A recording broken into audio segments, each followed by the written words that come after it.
Folks, Black Star Network is here. Hold no punches. I'm real revolutionary right now. Black power. Support this man, Black Media. He makes sure that our stories are told.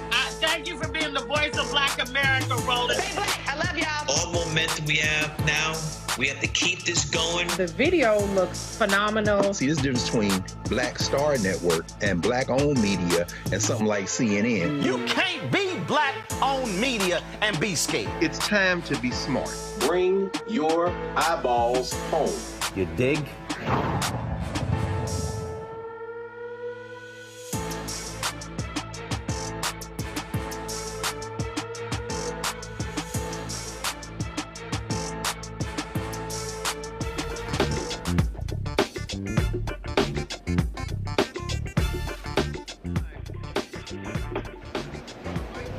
Folks, today is Thursday, July 18th, 2024. Roland Martin Unfiltered broadcasting live here in Atlanta at the IBEW Hall. We're talking about the effort to unionize Delta ramp workers. They are battling the airline. What we're seeing all across the country are an increasing effort for folks to unionize and how big business is actually fighting that. We'll discuss that. We'll talk about the political implications of the most pro-union president in a very long time, Joe Biden. Will he stay in the race? Your Vice President Kamala Harris. Also, the effort to mobilize and organize across the country. We have seen this happen with Starbucks and UAW and so many others. And so how has America changed its view when it comes to unions? It's time to bring the funk on Roland Martin Unfiltered on the Black Star Network. Let's go. He's got it. Whatever the miss, he's on it. Whatever it is, he's got the scoop, the fact, the find. And when it breaks, he's right on time and it's rolling. Best believe he's knowing. Putting it down from sports to news to politics. With entertainment just for kicks, he's rolling. It's on go, roll, roll, y'all. It's Roland Martin, yeah. Rolling with Roland now. He's funk, he's fresh, he's real, the best, you know he's Roland Martin now.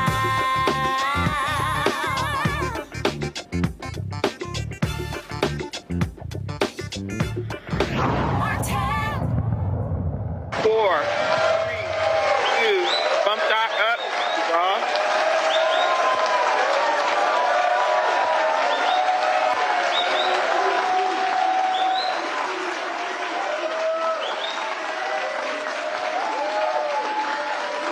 In Atlanta, the EW Hall, for a special presentation of Roland Martin Unfiltered. And we're talking about what we're now seeing all across the country, and that is workers who understand when you look at companies with record profits and how they're not necessarily sharing those with workers. You got folks who are demanding better wages, better conditions, and the way to do that is through collective bargaining. And so here in Atlanta, what you have going on is the effort when it comes to unionizing Delta ramp workers. Now, many of us fly, and we just walk right past folks all the time. When you're getting on and off the plane, the folks who are sitting here taking the bags off, when it comes to also making sure that we're able to push back on time, so many people just ignore those workers. But the reality is we saw during COVID what happens when we talk about those frontline critical workers. Without those individuals, a lot of us are screwed. But do we think about working conditions? Do we thinking about them time off? Do we think about also wages? And so that's what this effort is about. And so joining me right now to get this conversation started is the General Vice President for the IAM Air Transport, Richie Johnson. Richie, how you doing? I'm doing great, Roland. Thanks. All right, so let's get this set off. First of all, again, for the folk watching who ain't got no clue what ramp workers do. All right, well, your ramp workers are the folks that get your bags on the plane, make sure that they're there when you land in your destination. They do a very physical job, but it's also a very dangerous job. You know, a lot of people don't take into consideration just what they go through on a daily basis. You know, you're around jet engines. There's a lot of heavy equipment out there. A little noisy. It's just a little bit noisy. And let's not forget the weather. You know, this time of year, it's extremely hot. In the winter, it's very cold in a lot of the destinations. So these folks, you know, they do a critical job. And it's not just about picking up a bag and throwing it on a plane. I mean, they're making sure that your stuff is taken care of. Folks don't realize in Texas and Florida, where you had Republican governors who actually had laws passed where they said cities could not mandate water breaks for folks who work outdoors. And a lot of people just act like that was no big deal. But when you're having to work outdoors in the heat, in the cold, you're thinking about stuff like that. Of course. And look, you know, in the case of the other carriers that are all unionized, they have an advocate on their side. They have somebody making sure that those things are being taken care of. And, you know, you've got a lot of Delta workers here, and they'll tell you when you have an opportunity to talk to them that that's not what's happening out there on their properties. Because there's just nobody holding Delta Airlines accountable. So of the other carriers, how many of them, their ramp workers are unionized? Nearly all of them. I would say it's at the 95%. So United, American, Southwest, Alaska, Hawaiian, I mean, and we represent all of them. Or most of them. How long has this fight with Delta been going on? Oh, it's been going on for decades and decades, but it really reached a pinnacle, you know, when there was the merger between Northwest and Delta Airlines. At that time, the Delta folks were represented by the Machinists Union, my union, and there was an election. And so, you know, we lost that election by a very narrow margin. I think it was about 300 votes. When you're talking about 15,000 people. So 150 people changed their vote, and we're not even having this discussion today. But so that battle's been going on full tilt since then. There's been, it's interesting actually because, you know, there's this misconception out there that unions are out there, you know, hunting after people to organize. The reality is we were invited to this party. So explain that process for the person at home who doesn't quite understand how these things work. Because we hear about elections, we hear about companies saying, oh, we don't like folks coming in. Walk through that process. What does that mean you were invited in? So what that means is that the employees at any carrier that are non-union, or any company for that matter, even outside of the airline industry, you know, they have to have a showing of interest. They have to come to a union and say, we want to get organized. We want a union on our property.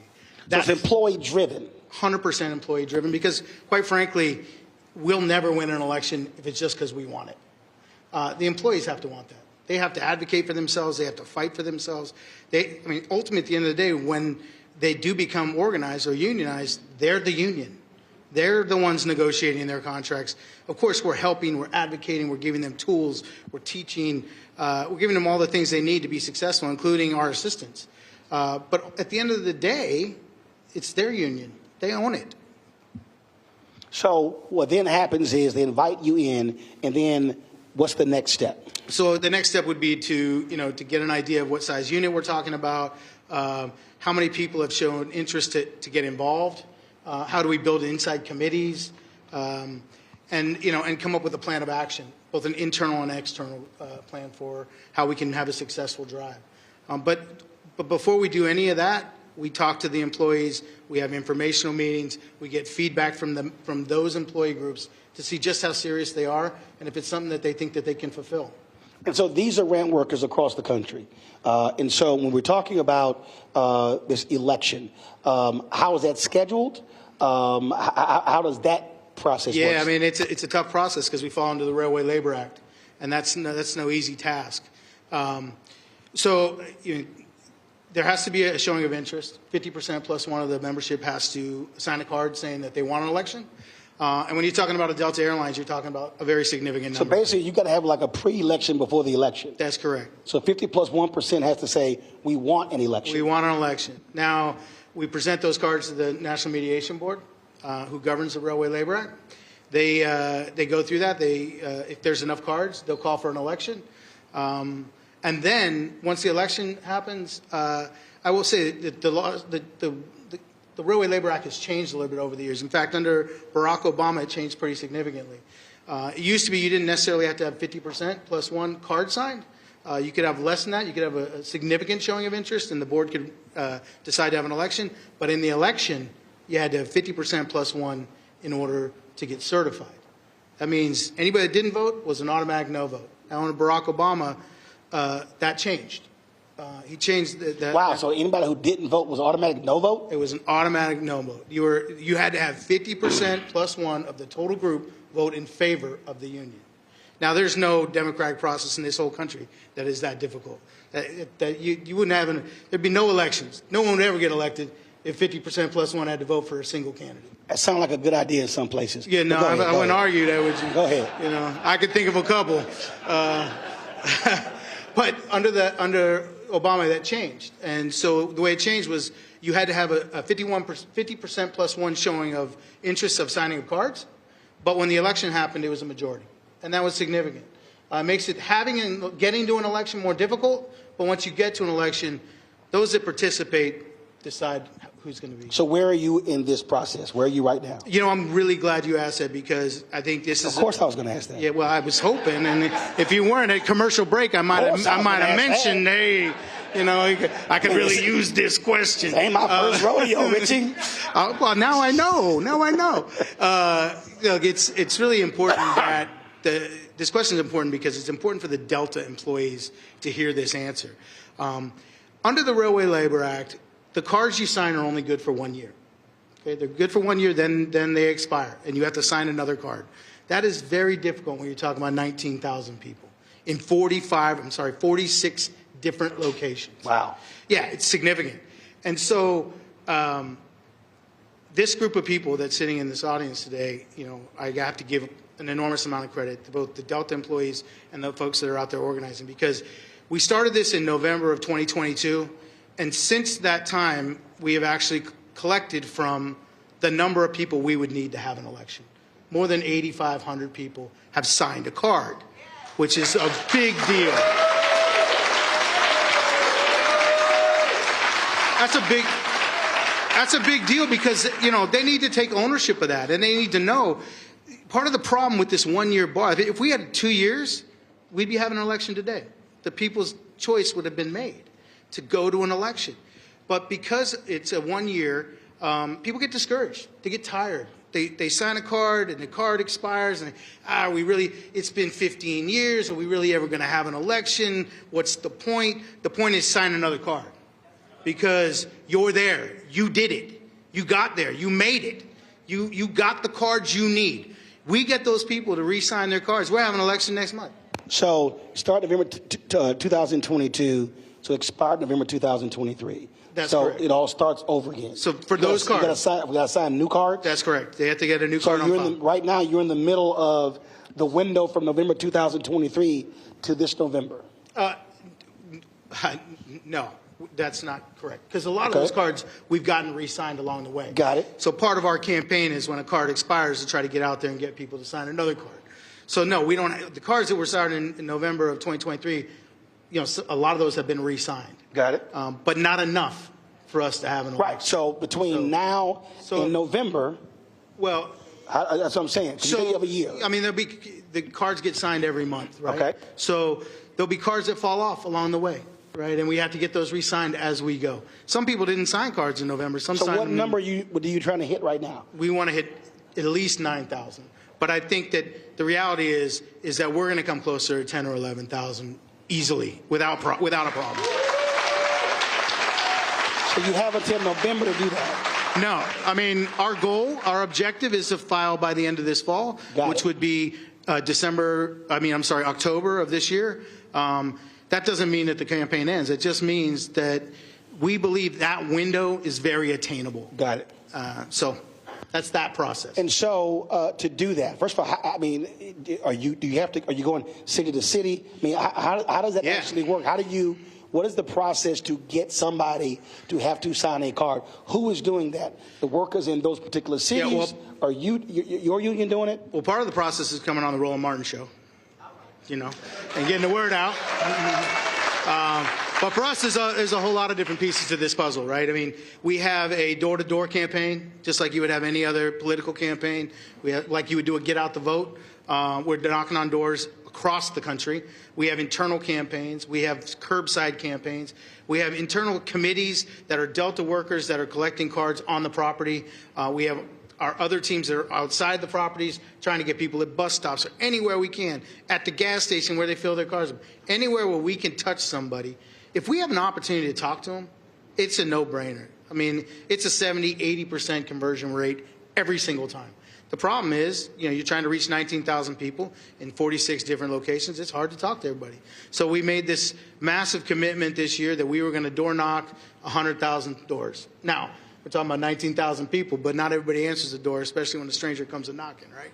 So we have to go back. We have to leave our card. We have to continue that process. Okay, somebody at home who's watching or listening, they're saying, I don't understand. If you got 19,000 workers and you're knocking on 100,000 doors, who the hell door are you knocking on? Well, we're knocking on the same doors a lot of times. It's only about 10% of the doors we knock on that someone answers. When they answer, 8 out of 10 sign. But you have a list of who these workers are, right? Yep, so we keep going back. To me, it shouldn't be that hard if they're working with other people. It's kind of like, say, bro, you signed that damn card? Yeah, you would think, boy, but Roland, man, I wish it was that simple, but unfortunately it's not. Man, you lucky I ain't a ramp worker, because I be threatening people. Sign a damn card. Yeah. Well, hey. Well, lucky for us, we got a lot of those folks in this audience, right? I mean, for me, I've always said I hate parking lot militants. That's the people who talk trash in the parking lot. Man, we need this. And then when you go in the building and then it's time to call somebody out, you're like, hold up, where'd you go? Oh, yeah. You're a parking lot militant. Yeah, but you got to also remember the culture that we're living in here in Atlanta, with the Delta Airlines. This is the mothership, right? And they have told their employees and intimidated them, and told them for years that the union would only hurt them, that it won't turn out to be what they want it to be, that this one-on-one relationship is the only way to go, that if you join the union, it's going to cost you money. I mean, they told them that they should buy a video game unit instead of paying union dues. Yeah, that's like saying you shouldn't have health care. Go play a video game. Why do that? So right now, when it comes to negotiating, them not being unionized, so that's employee by employee. So that's correct. That's it. I don't even know if it's employee by employee. I'd say it's company by company. I mean, I don't know if the employees have any say in their negotiations.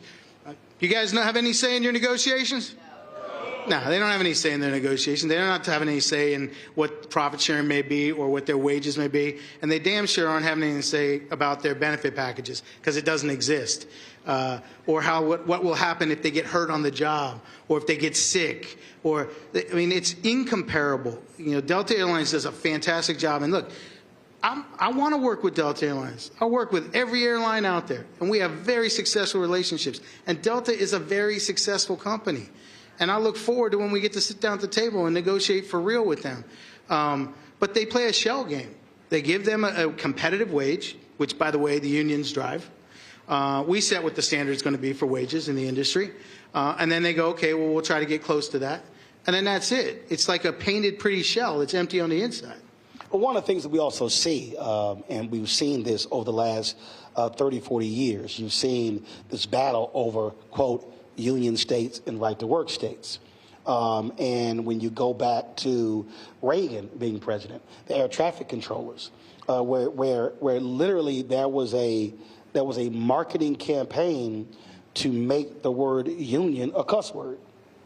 And so that's what led to a dramatic decrease, was how the stories are being told. Oh, people are making X amount of money, they're lazy, they're not working. But what we've now seen, and we're going to discuss this a little bit later with our panel, what we have seen, really, I dare say, in the last 5 to 8 years, there's been a massive resurgence. When you get that Supreme Court case that a lot of unions thought were going to put them out of business, it actually caused more American workers to say, wait a minute, I grew up told this was a bad thing. Now people are saying, whoa, this is not a bad thing. Yeah, I mean, look, I think you're being generous when you say 5 to 8 years. I think it's more like 2 to 3 years where we've really seen the change, at least from my perspective. And it's very evident that, the impact of what Reagan did in the 80s still has a profound effect on the industry, whether it's deregulation or a whole lot of other things that have taken place. But we're seeing this this change in the public perception of unions, which is fantastic, because our sole objective is to raise people up, is to help workers to make sure that they get what they deserve. Yeah, and that's happening because you're seeing the massive wage disparity. Well, it's not just that. It's also, and I know we're going to get into it when we start talking about politics, but because we've had a president in place, like him, don't like him, whatever, he says the word union, and he says it a lot. Union, union, union, union, union. And so because of that, people, have a different perspective. They say, well, maybe there is something good to this. And by the way, because of that, we get coverage. We're on this show. You see us on the news now. You see what's happening with the UAW. Well, first of all, let me be real. Here, people that may not realize, I had to text somebody this today. When TV One canceled my show, a lot of people were upset. And I told people I don't have any time to be upset because I knew what I was launching. The last day of News One Now, I think it was December 21st. 1 hour after we finished the show, I had a meeting with AFSCME. Lee Saunders, he's a fellow Alpha brother of mine. And I laid out to them the vision. I laid out to them exactly what I was launching. I laid out to them why I was launching it. And the next day, it was a Friday, I was flying out, and I was at the airport, and Lee called me, and he said, we're in. So when we launched this show, the show was launched with $350,000 of my own money, and we only had one sponsor. And so this show would never have gotten off the ground if AFSCME was not the first and only sponsor. So we launched September 4th. We launched September 4th, 2018, and they came on board. They stayed on board the second year, and by the time we got to March, April 2020 was when we got into the black and been in the black ever since. But the only sponsor that we had the first 2 years was AFSCME. Well, unions do a lot of good things. And I'm glad they were there to support you, and I appreciate you being here to support us. And look, because of all that's transpired, union is not a 4-letter word. It's a few. It's 5 letters. Thank you. I'm glad that you got that figured out for me. Because I was doing this, and I was hoping I'd have enough fingers. I started looking in your eyes. Like, Richie is 5. Yeah, thank you very much. But it's something that we can be very proud of. I've been proud of it for a long time. And you talk about the good things that that a union did to help you out. And look, there's no other industry that's been more impacted by unions than the airline industry. I mean, quite frankly, most of these airlines would not be in business today if it wasn't for what the unions have done to keep them in business. Right. Now, that's not my opinion. That's not something I go, oh, I feel this way. That is just a fact. And I've been around a long time. This will be my 36th year in the industry, and I've been doing this for 25 years. And so I've seen bankruptcies, I've seen the restructurings, I've seen it all in this industry. And when I say that we saved the airlines, look, I can go back to 1994 when United Airlines was about to, we had CEOs at the time like Frank Lorenzo and others like him that were out buying up stuff and selling off airlines, right? Well, there was a guy at United named Stephen Wolf. He was going to do the exact same thing. It was the union, the Machinists Union and ALPA, that with their members, their employees, bought that airline, 51% of it, to keep it in business, and it exists today because of the unions. It doesn't stop there. That's 1994. In 2001, after we had, this horrific World Trade Center, just horrible moment in our history, the airlines were about to go out of business. Yep. It was all unions that went into courts and restructured their contracts to keep them in business.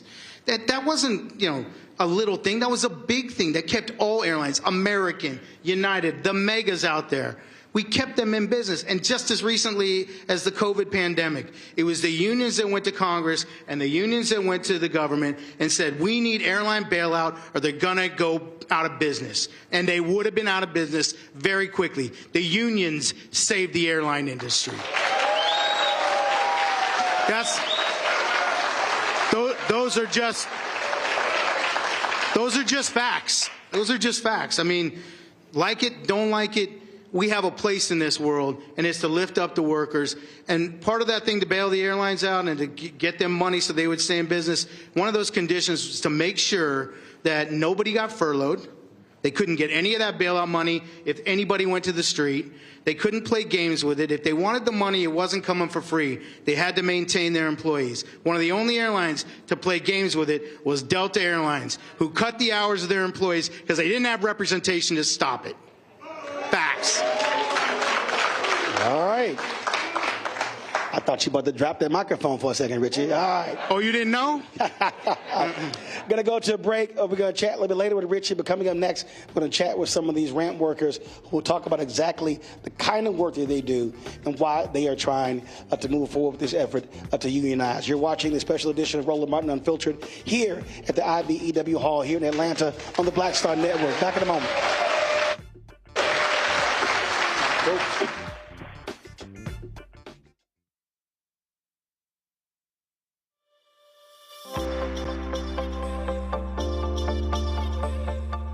Hi, I'm Danny Glover. Sign your IAM card today. Why? Because unionization means representation.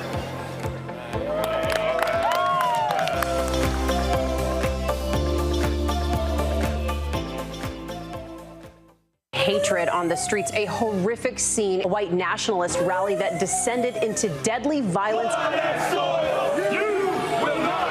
White people are losing their damn minds.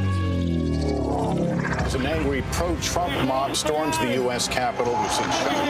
We're about to see the rise of what I call white minority resistance. We have seen white folks in this country who simply cannot tolerate black folks voting. I think what we're seeing is the inevitable result of violent denial. This is part of American history. Every time that people of color have made progress, whether real or symbolic, there has been what Carol Anderson at Emory University calls white rage as a backlash. This is the rise of the Proud Boys and the Boogaloo Boys. America, there's going to be more of this. Here's all the Proud Boys, guys. This country is getting increasingly racist in its behaviors and its attitudes because of the fear of white people. The fear that they're taking our jobs, they're taking our resources, they're taking our women. This is white fear.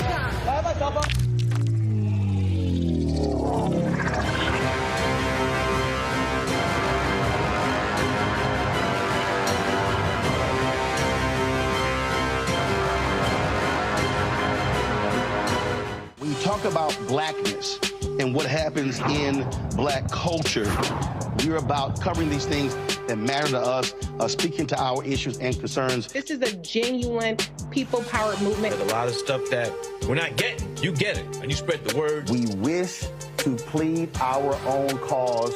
Too long have others spoken for us. We cannot tell our own story if we can't pay for it. This is about covering us. Invest in black-owned media. Your dollars matter. We don't have to keep asking them to cover our stuff. So please support us in what we do, folks.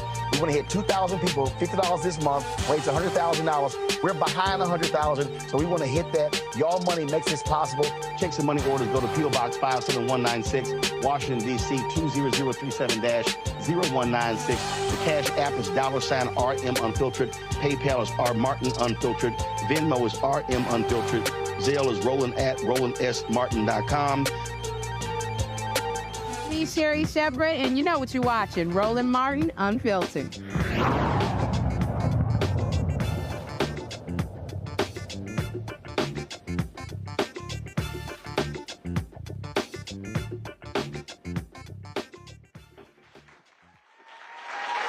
You're in the bump shot.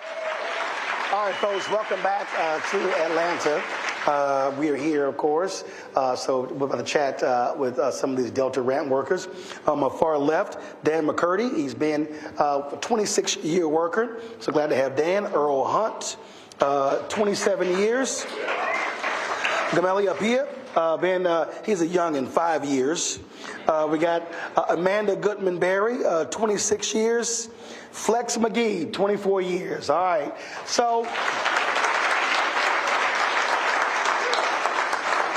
So we'll start, Earl, you're the longest, so we'll start with you. Again, for the folk who don't understand, your typical workday.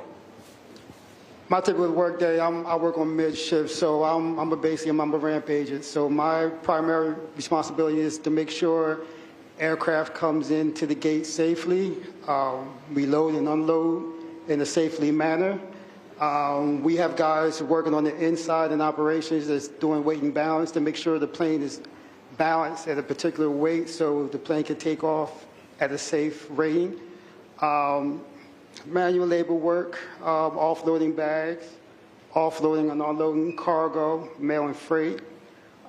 We have to do it in a safe manner to make sure our customers have a departure on time. Amanda, it's always interesting because, again, I always say we go through this life and a lot of people don't see people who literally are right in front of them. They don't necessarily think about how these things actually get done.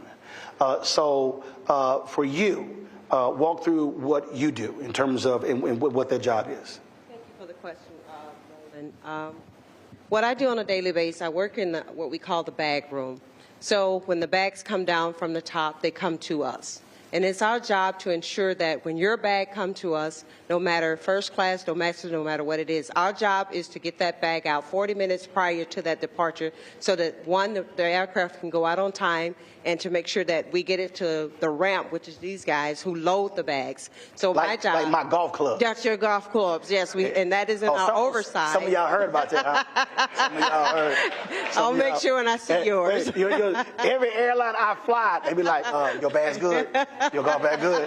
They don't want you tweeting stuff. Absolutely. Absolutely. Absolutely. And in the bag room, that is a part of our oversize, which is to make sure those golf clubs, those heavy pieces get to the aircraft. So there's so many different things in that bag room that is running that the public really don't know. And it is the workers who's getting those bags out there to you guys. We do that every day. Rain, sleet, snow, or shine. We make sure we get out there and get those bags out so that you can have an on-time departure and your bag can meet you when you get there. You know, Dan, it's funny. I've flown a lot, and so I'm like 800,000 on Delta, 1.2 million on United, like 800,000 on American, and it trips me out like when the storms. And people be on the plane and they're like complaining, man, why can't we take off? And I'm like, fool, there's lightning in the area. The workers on the ground can't be on the ground when there's lightning. And then because I also play golf, you typically have to wait 30 minutes after the last lightning strike to come back out. And again, that's the stuff that a lot of folk, they never think about. Those are actual human beings who are out there. So you can't just be so concerned about you taking off without realizing that inclement weather and lightning has an impact on somebody's life. Yeah, no, that's totally true. And I think that a lot of people, a lot of our customers, they love Delta. And what they should understand is that Delta is a brand. Delta is a company. There's people behind that logo that make it happen every day. So we do. I had a very good friend of mine who we put our lives at risk every single day. I had a good friend that was crushed by 2 tugs.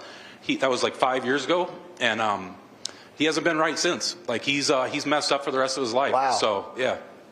The Delta brand, I appreciate that our customers love it, but they should also understand there's faces and families behind the scenes. And Flex, and when we talk about it, faces, I mean, we're talking about not just workers. We're talking about healthcare. We're talking about days off. We're talking about bonuses. I mean, just like every other person in terms of on their job, there are things that if they say, I do a great job, I want to be compensated for that. That's really what we're talking about here. Quality of life when it comes to their work. Yeah, quality of life when it comes to work. I mean, that's important to every worker out here nowadays. Nobody wants to come to work and feel super stressed to do their job. Currently, in our situation, many of our employees or my coworkers, we're all super stressed to actually make the metrics that are set forth by the company. Like this, here we are in a customer service position, and they want us to move like it's production sometimes. And regardless of how much staffing we have or whatever's going on, they're still going to want to make their metrics. So that's part of the reason why we're here trying to organize now, so make them understand. Like Dan was saying, it's real people behind these numbers, and we need them to respect that. Gabelli,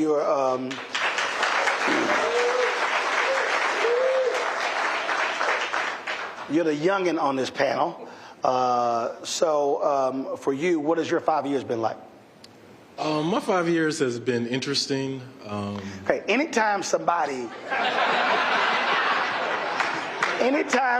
start off saying it's been interesting, they trying not to really go there. So how has it been interesting? It's been interesting because I've done ramp work before for another company, another Fortune 500 company that had a union. So it was real eye-opening for me when I came to Delta and see a company without a union. What's the difference? The equipment, staffing, healthcare, basic respect. I can go on, but those are just a few of the things that was shocking to me when I got. And I'm sure you're sitting there going, "Man, over here they like, look, dog, we ain't trying to hear all that, okay? We ain't got."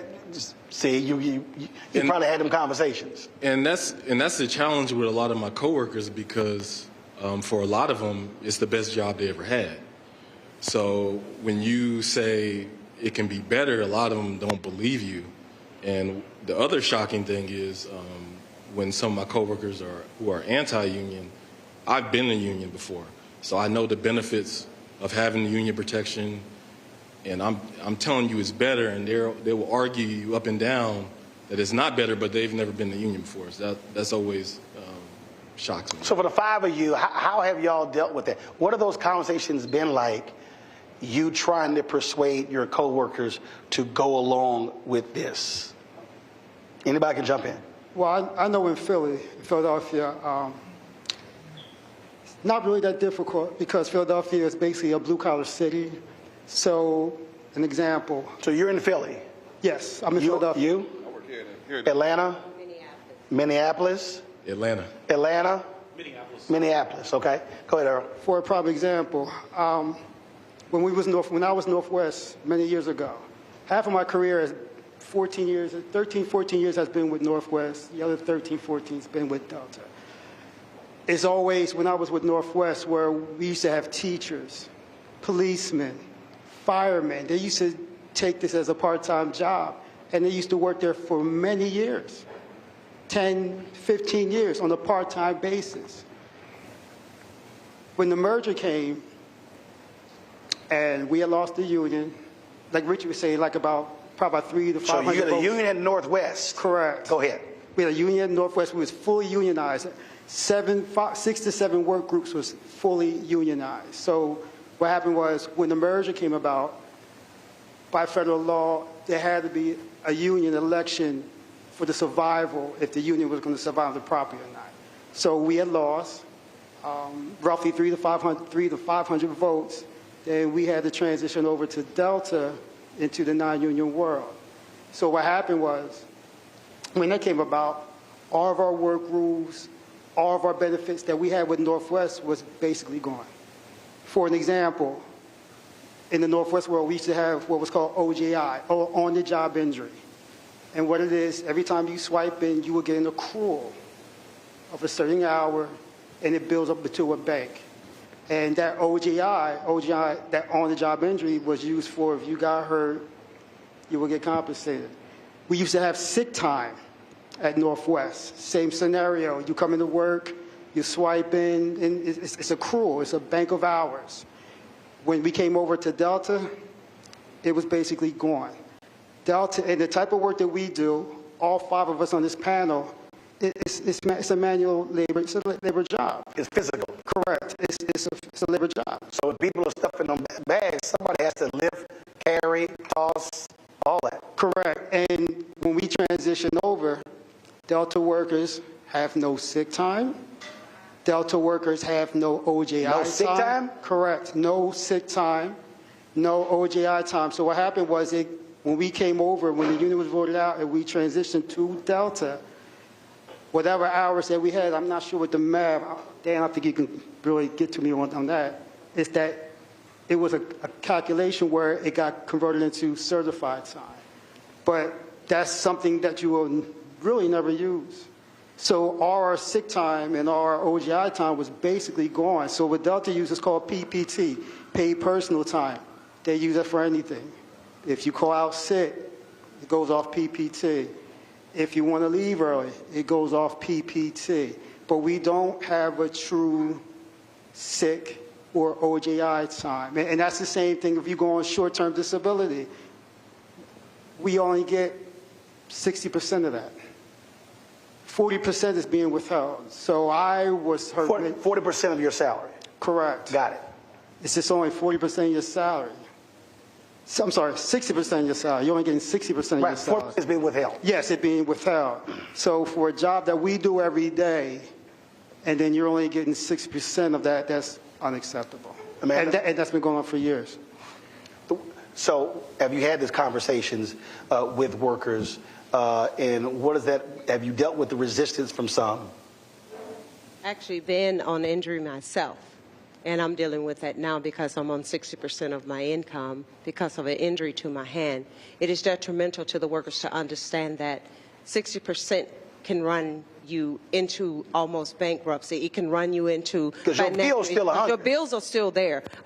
Nothing changes with your life outside of Delta, but your income changes. So it is very important to understand what we're fighting for. We're fighting for our lives. We're fighting for our livelihoods. We're fighting for those benefits that are so rightfully needed right now. This is not just a fight for the youth. We're fighting because we deserve. It's not that we're asking Delta to give us anything. We've earned it.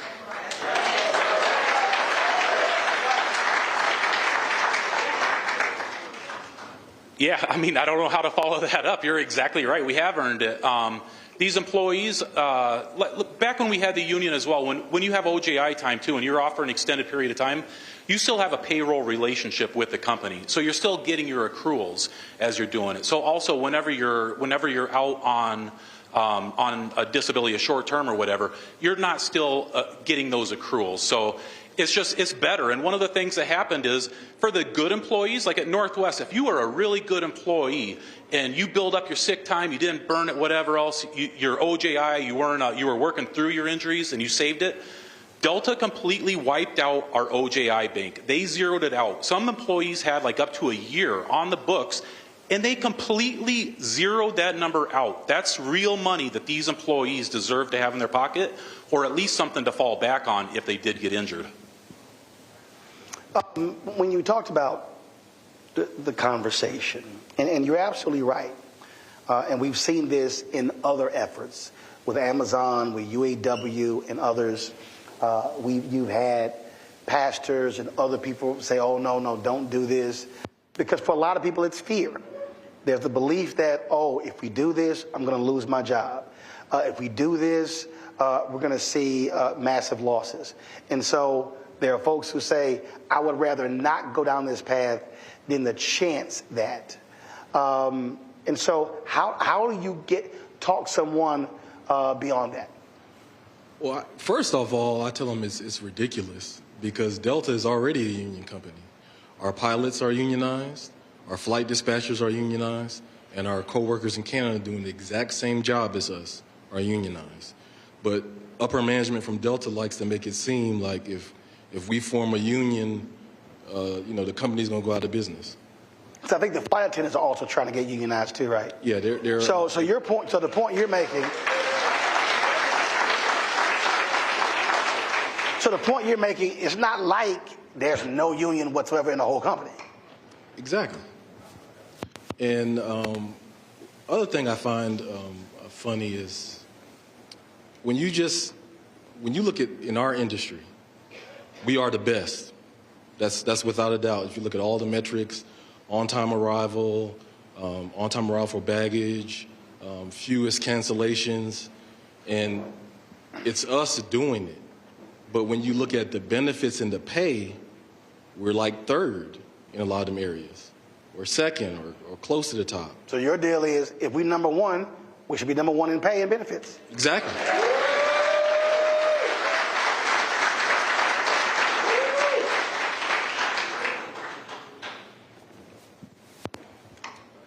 So I want to answer your original question about talking to our employees. In Atlanta, like Delta's brand is huge, and this is it's like a legacy job here. Everybody wants to go to Delta or Coca-Cola, so they feel like once you get in, you just don't want to rock the boat because this ain't a job you want to go home and tell your family you messed up.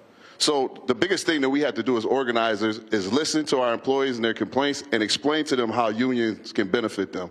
Education is the main part. Listening is the first thing, but education is the next thing you have to do to educate our coworkers on the advantages of having a union. Like you hear my brothers and sisters up here tell us about instances of OJI and sick time and how we're number one. We hear this stuff, but people don't always understand how our job plays a part in that. And part of that is the fear campaign that people have with the culture has at Delta. It's a fear. It's a culture of fear. We have to kind of break through that shroud to see people see why it is. There's nothing to be afraid of in saying I want to be unionized. Have any of you leaned on your fellow workers for other airlines to help explain to folk what life is like for them with a union, with and without? Have you done that? Anybody? I think Dan would be good at that one. Yeah, I mean, our sisters and brothers at the other airlines are helping us out every day to educate our coworkers around the system. And I mean, the beautiful part about it for us is that 4 out of the 5 of us are pre-merger Northwest Airlines. So we've lived basically half of our employment lives as unionized workers, and then we've lived the other half as non-union. So if unions were so bad, you'd think that we would really be trying to go back and pay dues. And it's kind of funny, I mean, the company does all these talking points, like trying to scare the employees away from joining the union and these things. But the IAM is also, they commit to every new group that you're not going to pay 1 single penny in dues until you've negotiated a contract and you voted on to accept it. So would you ever agree upon a contract that is not going to be more than what the dues gets you? It's just the unfortunate part is the company has, they have the audience. They can reach every single employee in the stations that we have, and it's very difficult for us to counter that because we're out working flights. They've got an advocacy policy that is very tight against us. I can remember years ago, they were putting up flyers and leaflets and these 7-foot banners in our hallways. Well, that's not owned by Delta. That was leased by MAC. So we said, you know what? Let's go ahead and let's go get a 7-foot banner and put it right by there, a pro-union banner, put it right by their banner, see what happens. Well, we did it. You know what happened about an hour later? They went out there, they not only had the Metropolitan Airport Commission remove ours, but they removed everything that they had, whether it was union or not, from their hallways to make sure that our pro-union message was taken down. They had occupied that area for years, and then once we try to get an equal voice, they squash it by removing our stuff. So, you know, this is an unfair fight, but you know what? The workers are realizing it, and they are standing up, and our other sisters and brothers from all around the system are helping us.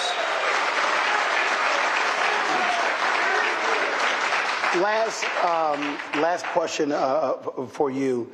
I talked about this with Richie in terms of how there's a public perception. So among your friends and family who are even not in the industry, what are those conversations like? Are you seeing a change in how they perceive unions when you're having this conversation?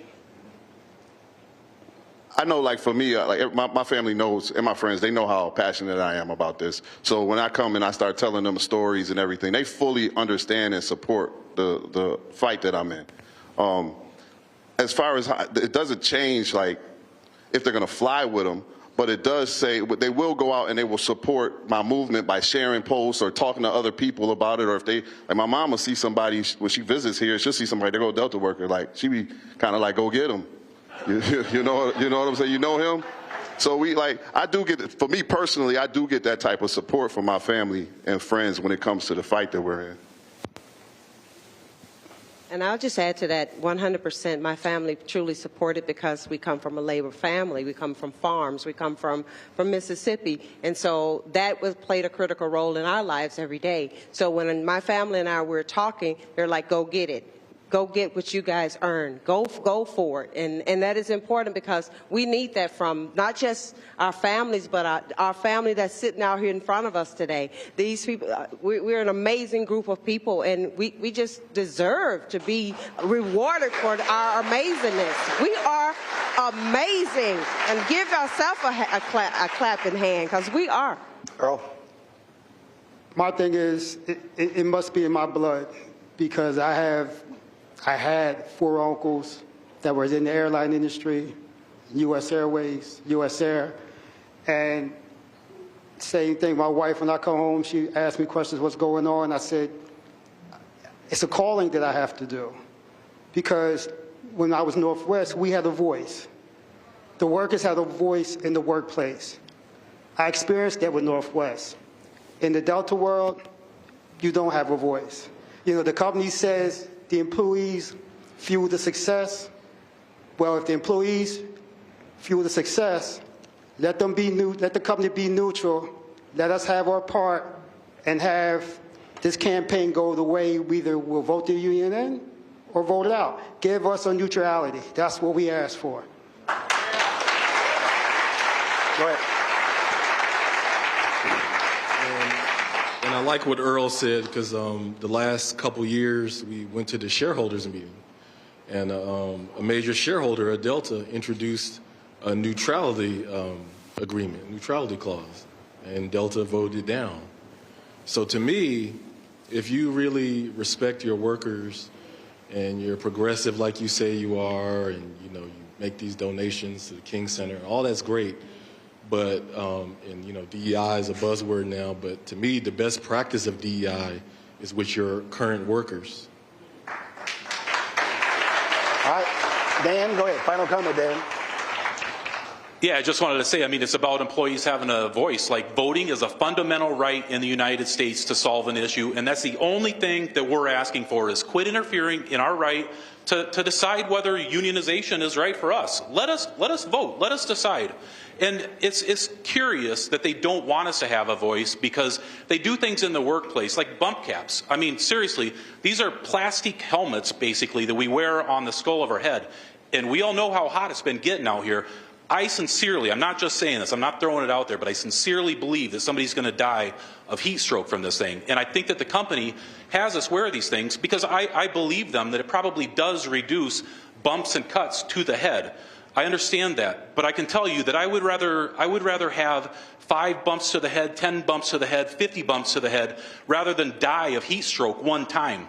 So give us a voice. Like, we want to be part of the decisions that are made. Let us have a seat at the table and be treated like the adults that we are. All right.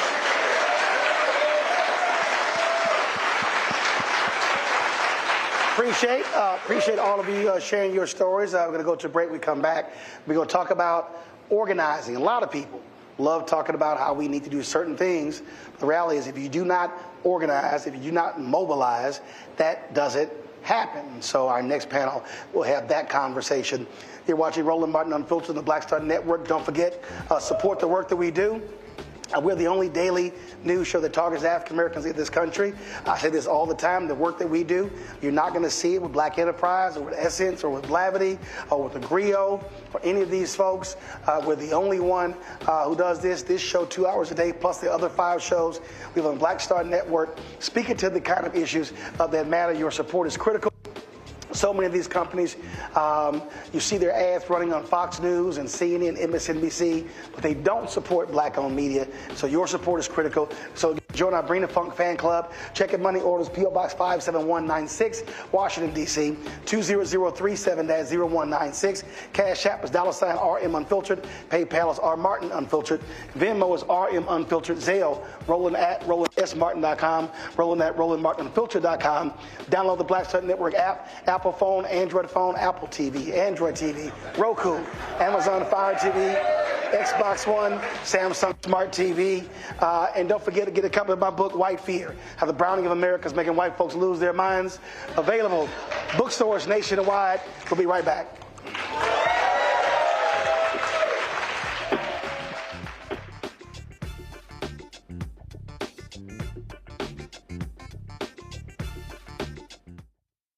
Coming soon to the Black Star Network. I still have my NFL contract in my house. I have it in a case. It's 4 of them, for my 4-year contract. I got a $600,000 signing bonus. My base salary for that first year was $150,000. Matter of fact, $150,000. $150,000. That's what I made, $150,000. Now think about it. My signing bonus was a forgivable loan, supposedly. When I got traded to the Colts, they made me pay back my signing bonus to them. I had to give them their $600,000 back. Wow. Yeah, I was so pissed. Because, I try to be a man of my word. I'm like, you, I'll give you your money back. Even though I know I earned that money, I gave them their money back. I gave them their $600,000 back.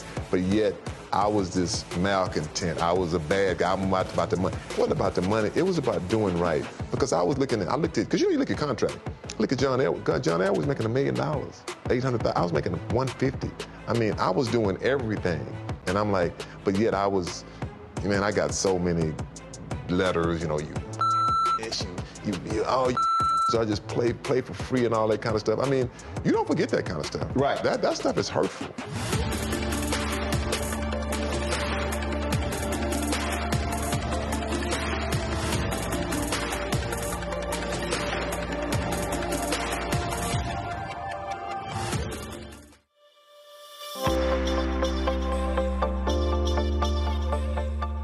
Hi, I'm Danny Glover. Sign your IAM card today. Why? Because unionization means representation.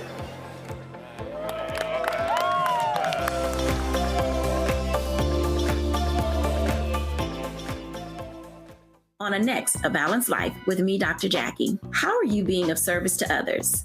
Doing for someone beside yourself is such a big part of living a balanced life. We'll talk about what that means, the generation that missed that message, and the price that we're all paying as a result. Well, now all I see is mama getting up in the morning, going to work, maybe dropping me off at school, then coming back home at night. And then I really didn't have any type of time with the person that really was there to nurture me and prepare me and to show me what a life looked like and what service looked like. That's all on A Balanced Life with me, Dr. Jackie, here at Black Star Network. Hey, it's John Murray, the executive producer of the new Sherry Shepherd Talk Show. You're watching Roland Martin Unfiltered.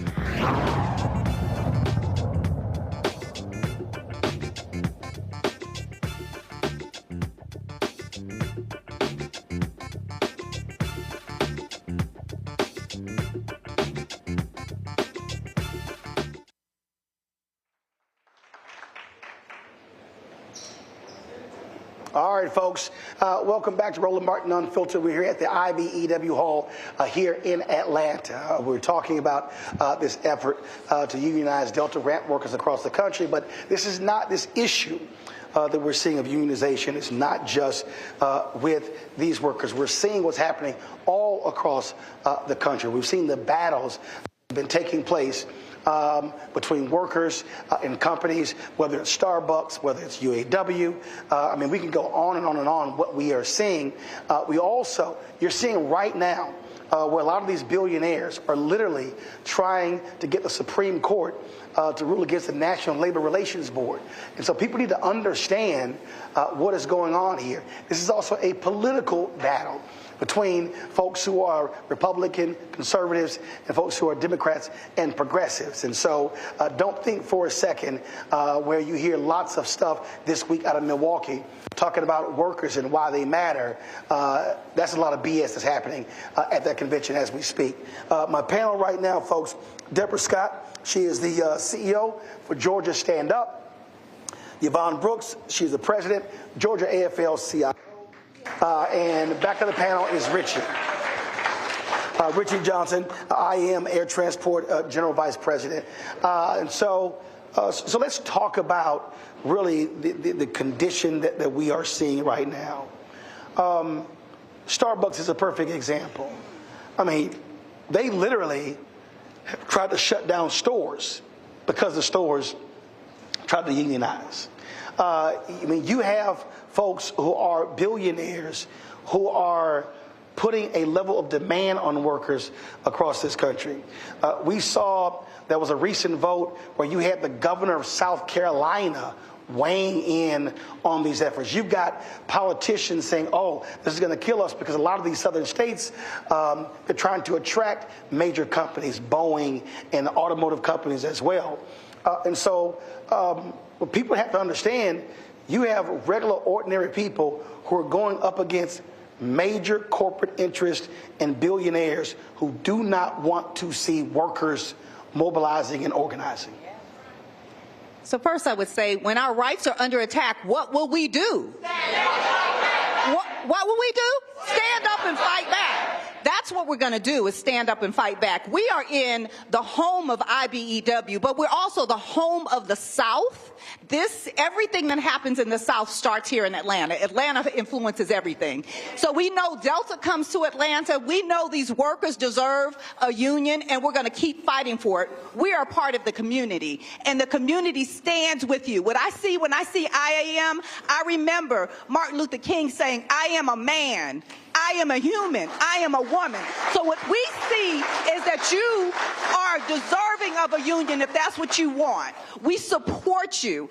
You can't win this alone, and we stand here with you. We believe in organizing, mobilizing, and strategizing, and this is the perfect time. This is an election year. So as you sign those cards, those union cards, also make sure you register to vote and get it done.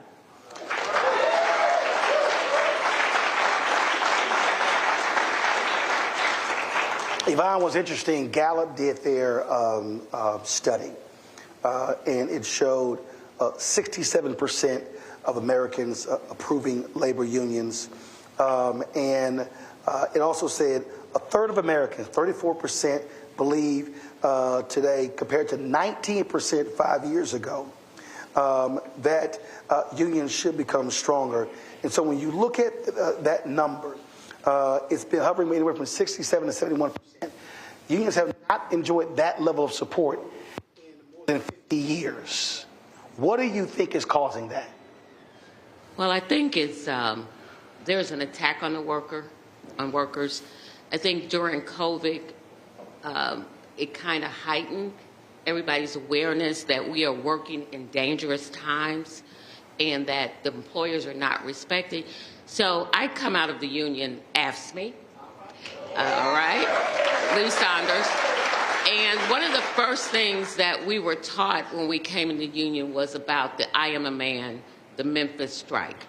It was community and labor and the clergy coming together. Folks are starting to realize, and why is that important? It's important because the people that work in these industries also go to those churches, participate in those clubs, coach soccer teams.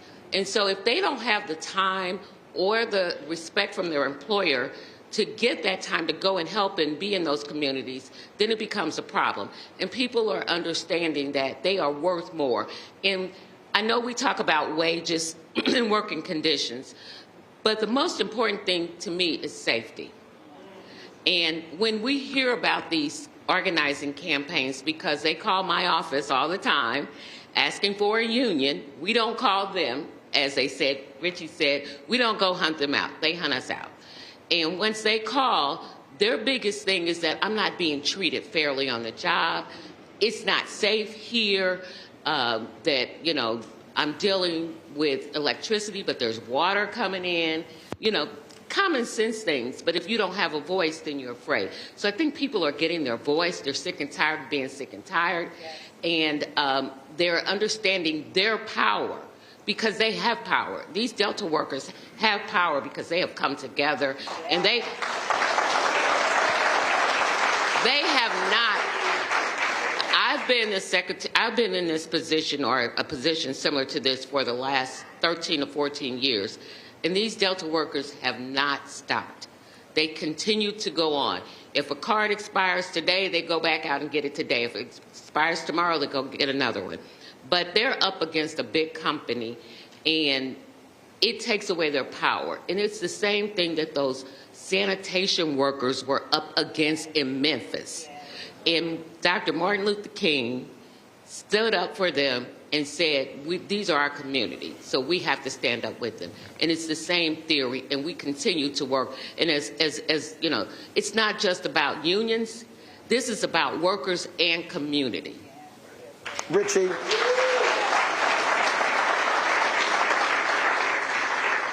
6 years ago on June 27th, the Supreme Court Janus decision came down. That was Janus versus AFSCME. And what that said is it allowed non-union government workers, they wouldn't be required to pay union fees as a condition for working, even though when they still negotiated contracts, those folks were a part of that. Yeah. And I remember having Lee Saunders on, and a lot of unions thought that this was going to be a union killer. One of the things that he said that what it did was it forced unions to have to stop being lazy and tell their story. It forced them to be more aggressive in being able to explain to people, to hit the ground. And that's one of the reasons he said we've seen the resurgence. Control room, pull a graphic up if you already have it. I want to show this here to the folks at home so they can understand the change that is actually going on. And that is the high point of Americans approving unions was in the 70s, in the 50s. It was at 75%. Reagan comes in 1980, it drops to 55%. It goes below a majority for the first time around 2010. Then all of a sudden, it begins to go up. So now you have anywhere from 67 to 71%, almost as the highest point ever where Americans are approving of unions. I absolutely believe that wage disparity is playing a part of that. And what you're also seeing is a younger generation that has heard all of this stuff for 20, 30 years, how bad they are. They're now going to the workplace going, hey, what the hell? This ain't bad. Just your thoughts on how you've seen, again, this massive shift. And now we're seeing more places begin to really focus on how do you have collective bargaining. Yeah, I mean, I think that, look, messaging is a big part of it. And you hit on the fact that, unions had to, take a more proactive approach. Look, it's not inherent in what we do. And I think that it's gone by for a long time where, there's so many fires to put out that you put this fire out and you don't worry about saying, hey, look at what I just did. Look what we do as a union. You go, I got these other 20 fires I got to go deal with. And so traditionally, we haven't pounded our chest and sung our song and sang praise to us and other labor groups about the job they're doing. And you're right, it's forced us to have to do that to some degree so that people know the value. But I also think that, look, I said it earlier that, look, when you have somebody at the top that's saying join a union and praising unions, it gives other politicians some freedoms as well.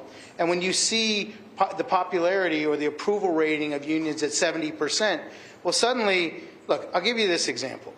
At Delta Airlines, we're doing things that we've never done before in this campaign, which is to ask politicians to come out and support us. Well, we've asked in the past and gotten from some of our biggest supporters, kind of the shoulder shrug. And it hasn't happened. And so, but this go around, it's different. Like, because of what's happening out there, because of that approval rating, because we have someone out saying at the top, you talk about Reagan decimated, right? Well, he was the top dog. He was the top dog. And now we have somebody that's there that's saying, hey, join a union. I'm going to help unions get stronger. I'm going to help them. And he's done that. Well, he was just, I think it was the NEA just had a convention, and he was supposed to speak. But because the staff at the NEA launched a picket, he wouldn't speak. Well, look, he also walked the picket line for the UAW. And by the way, when we had our issues with the railroads and the world saw it, it was on a national stage, he said, what do you need from me? What do you need? He literally, I was at the AFL-CIO convention. He came to us, not his people. He came to us. Joe Biden came to us and he said, what does the Machinists Union need me to do to help with this rail situation? And we told him what we needed, and that night it was done. So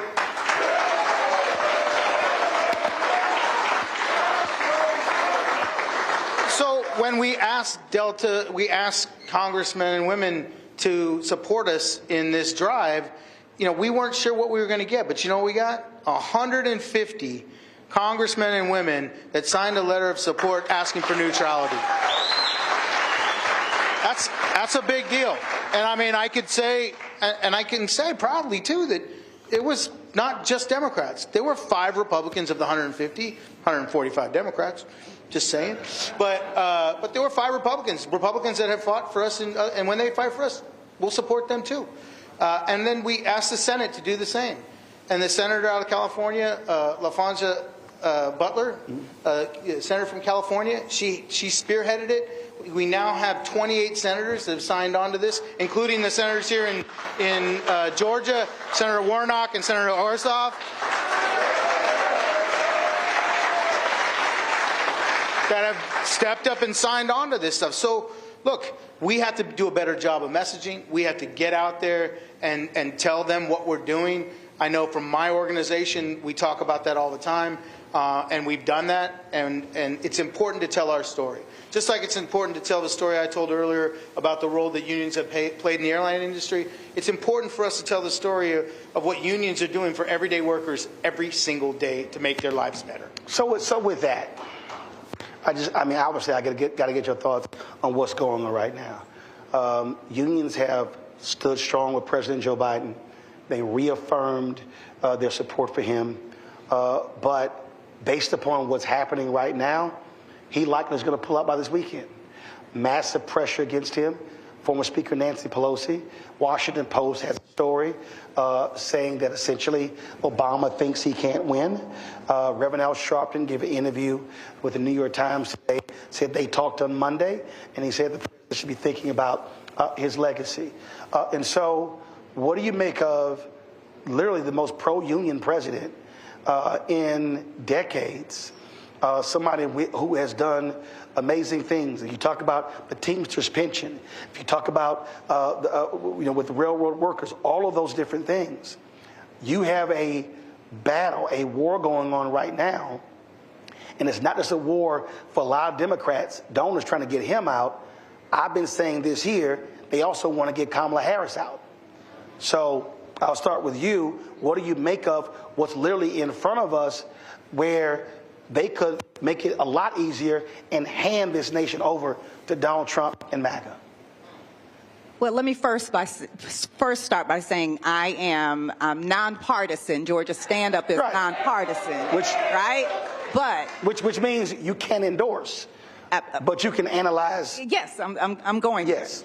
So what I would say is the value proposition is really the voters and the people. It's really about the people and the power that they have. They have the power to elect whoever they want to, in any manner. So we want to make sure that people get registered to vote and actually go and vote early.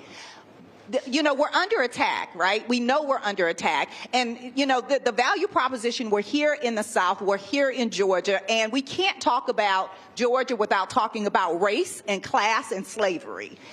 Worker power is really about giving them a voice on the job. It's really about their value proposition for their families. This is a generational thing. It's not just about the workers that are on the line now. They have improved their lot in life for their entire families, and they deserve this and more. So part of what the value proposition is getting out and knocking on doors, talking to people about, is your life better now than it was before? Will it be better now or in 2025? What does Project 2025 have to do with your life?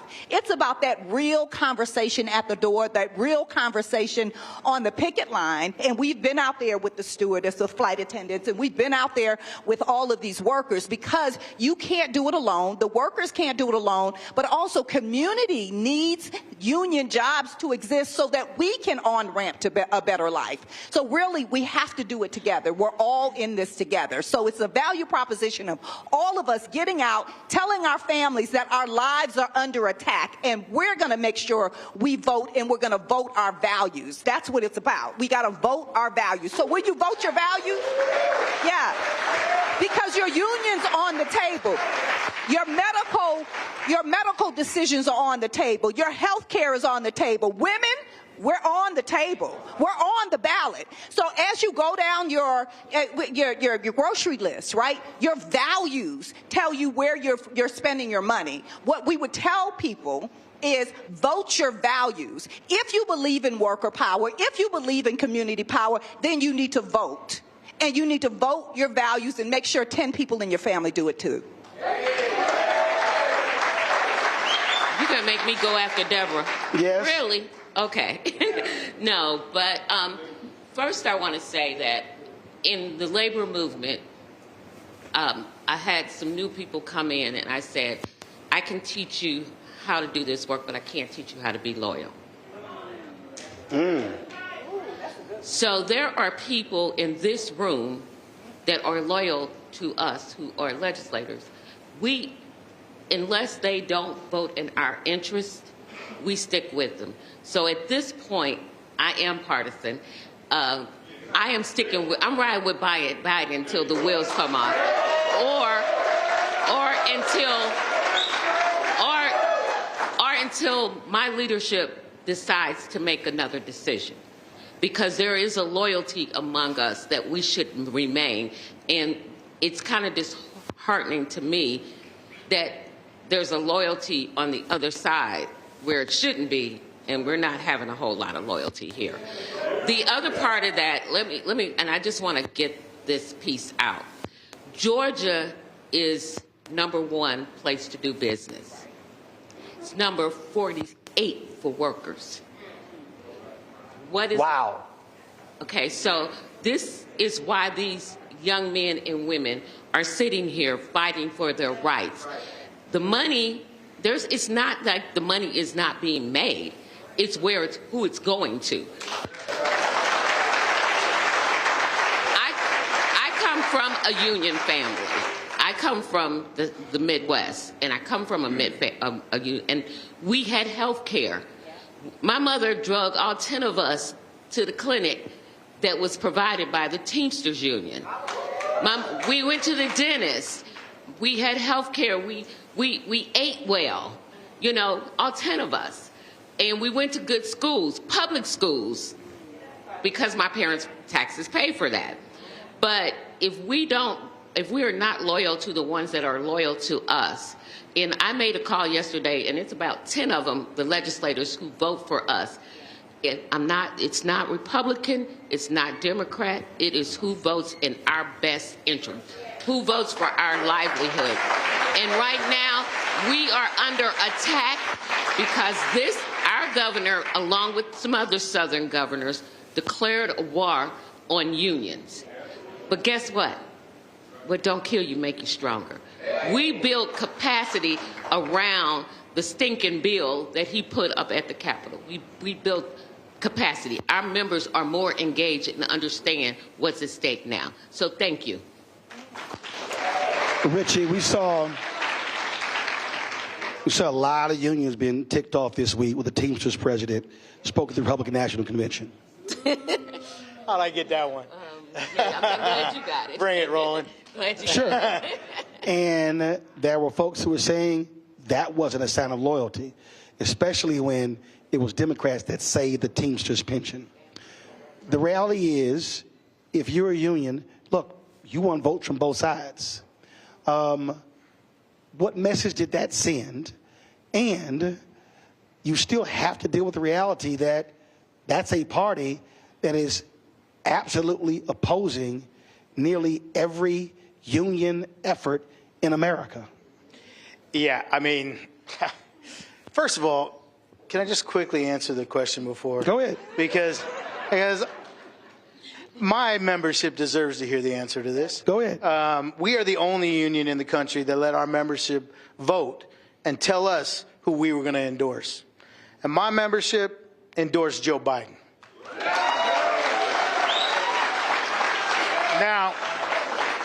Now, until Joe Biden tells me otherwise, we're riding with Biden.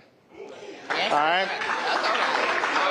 That's just, hey, I gotta tell it like my members have directed me to do so. Right. As far as Sean O'Brien, I know him well, actually. And I'm not sure where the idea or who advised him or why he thought that was a good idea. I can say personally that there's no way on earth that I would do that for a wide range of reasons. And look, I have a significant portion of my membership that are Republicans. They have an opportunity to vote too, right? And so maybe he was thinking, I've got members that are Republicans, I got members that are Democrats. I don't know what his mindset was or why he did what he did, but the problem with that is that he compared Democrats and Republicans and when it comes to labor, and there is no comparison. There just isn't. I mean, again, it's not my opinion. These are just facts. As you said, 145-5. Well, not just that. Let's talk the PRO Act. All right? The PRO Act is the most pro-union legislation. Okay, there's somebody watching, listening. They don't know what the PRO Act is. What is it? It's about making organizing, just to simplify this, making organizing more realistic and easier to do. Got it.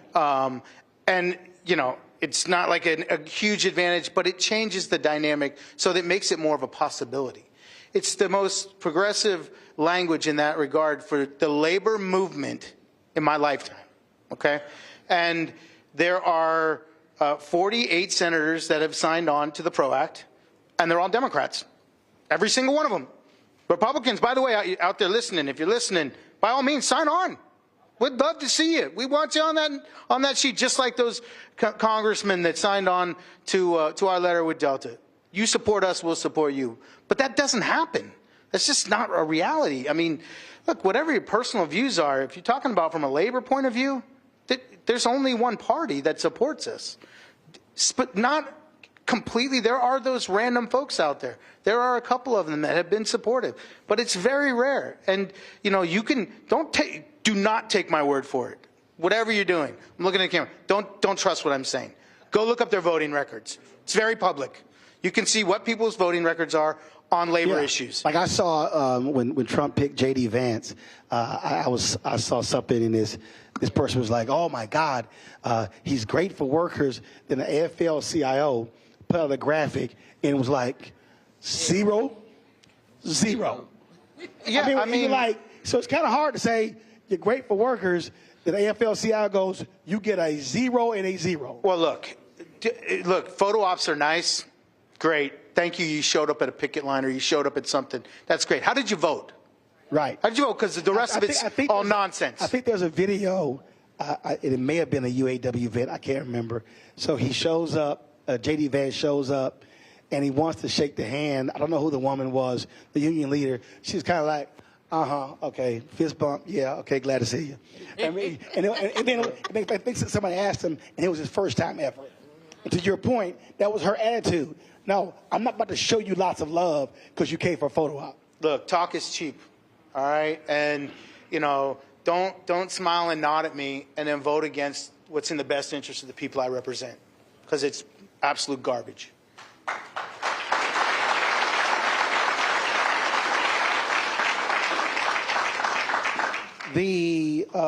Again, what we're now seeing, because we're in uncharted territory. You haven't seen in a generation of a candidate changing midstream. President Lyndon Baines Johnson chose not to run in 1968, and so everything is in disarray. But I will say this here.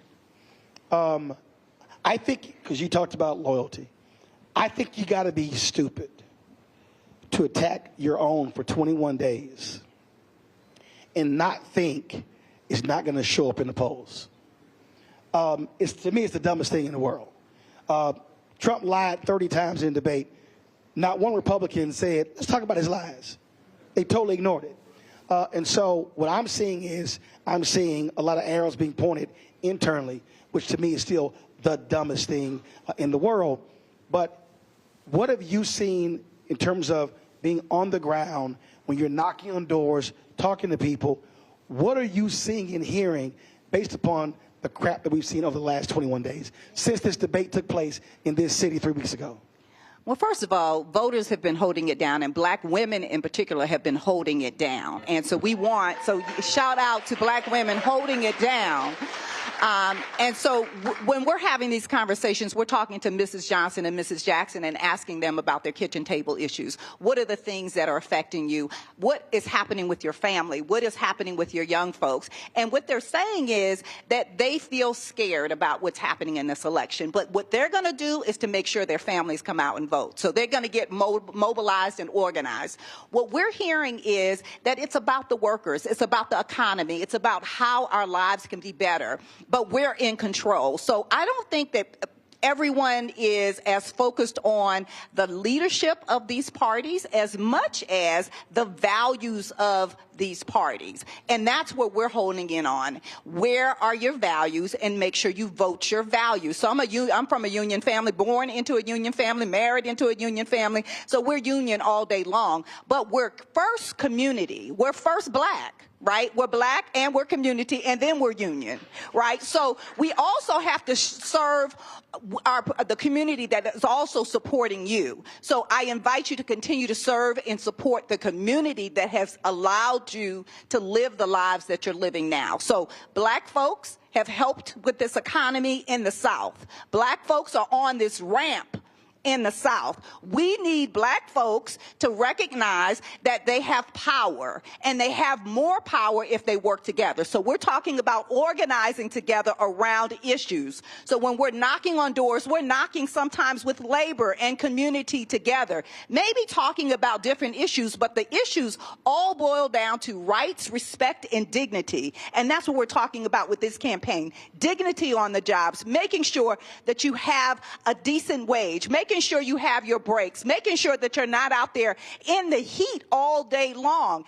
One of my friends said that she was hired at $16 an hour at Delta, and now it's at $19 an hour, and it's hard for her to get a break, right? And then she has to have 2 other jobs in order to make ends meet. If she had a union, she would not be in that situation. But also the company has told them, well, if you sign those cards, you may not get your bonus in February. Right? Do y'all get bonuses in February? So, yeah. So your chair, that's a fear tactic. Don't fall for it. So if you're listening, if you're a worker on the line and you're scared to sign a card, what we say is we're not scared. We're not scared. Don't be scared. Sign the card. Organize, organize, organize, organize. When our rights are under attack, what are you going to do? Sign the card and organize. Organize, organize, organize. So when your rights are under attack, what will you do? Stand up and fight back. Yvonne, I've been having a lot of conversations with people over the last several days. And what I've said is you've got rich donors who have said to Joe Biden, we're holding our money, we're pulling our money. One guy's on the record is telling Adam Schiff, if you do not come out against him, and if the other senators do not publicly come out against him, I'm not giving y'all any money. And what I've said is, donors may have lots of money, but they only got 1 vote. And the reality is, you cannot win an election without the votes of the people. And what I've been saying to people through my social media, on this show, is you are the ones who decide the leadership. So these donors can get in these rooms and these fat cats can decide if they control the party. But the reality is, folk got to speak up. And I've said, listen, if President Joe Biden opts not to run, there's going to be a civil war if they don't pick Kamala Harris. And I've said to people, let them know, F around if you want to, but it's about to be a problem. You're about to find out what's going on. Because, to your point, if you don't have the people, you have nothing. You kind of need them, and that can't be lost, I think, on a lot of these, elite Dem operatives that regular, ordinary folk chose Biden Harris. And if you're going to beat Trump, that's the only way you're going to beat him. It's not going to happen with some rich donors in California. I agree, and that is why all of our efforts, Deborah's, ours, Stand Up, the Georgia AFL, and all of our affiliates are out there educating We have to educate. I say this all the time to my staff. We got to get people to connect the dots. I know they hate when I say that because I say it all the time. I say it all the time, too. Oh, okay, see? And it is over the last election cycle when Warnock was in the runoff, the number of folks in the union that voted right rose because we went on a serious education. Why do you need to vote for whoever? You have to, the PRO Act was part of it. We have not supported people who have gone against us. We have people in our state legislature. And the other piece to this, it's not just who's in that White House. We have a full slate of folks that have to get elected this year. And we are ready to fight, to educate, to mobilize, energize, all of those good words that we use. But it's not words, it is actions that we are in process. We started doing our campaign last year. We didn't wait till August or September as we usually do because we know we're in a fight for our life. We're in a fight for our lives, for our members' lives, for our families' lives. I have grandchildren that I don't like them to see how this world is right now. So we have to really fight and educate. Connect those dots with people that you work with, people you go to church with, people you sit on the usher board with, on the deacon board, and get our ministers in our churches to understand why it is you have to connect the dots. Now, I came out of a public service union, and many of our members used to say, well, why do I need to vote? I don't need to vote because you're voting in your bosses. That's the power that you have. And your bosses, those bosses are making a whole lot more money than you are. In reality, the bosses were happy because we would go in and negotiate more money. They would get the same benefits that we would. But we got to get our members to understand that it's okay to speak your voice and to want more for you and your family and not to have to go work 4 jobs and never see your family because you don't have a family then. You have jobs. That's it. That's not enough. That's not enough for me.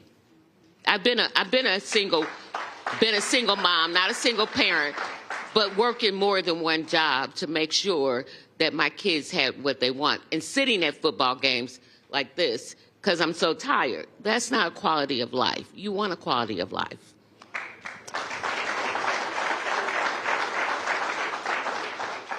Rich, I travel this country a lot, and it's interesting.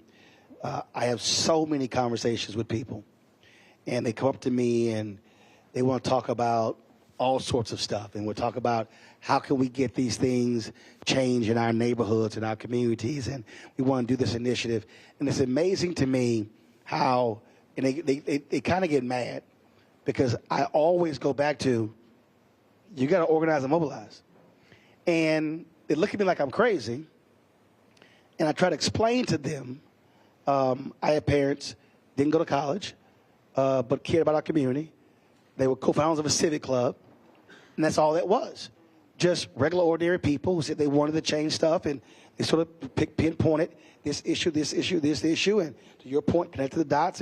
Is that the city, is that the county, is that the state, the federal? Who's that person? Who's that commissioner? If it's law and order, who's the police commander? All this sort of stuff. So I saw that at 5, 6, 7. So that's my entire life. And I think part of this, and is sort of what you alluded to, what some of the workers alluded to, is that people believe they don't have any power. But I keep saying you do if you use it. So just for a person who's watching or listening, just speak to that. The person who just walks around thinking that they are powerless and they can't do anything. Well, to that person, I think you're not paying attention, because everything that we've seen change in this country, everything, has come from the people.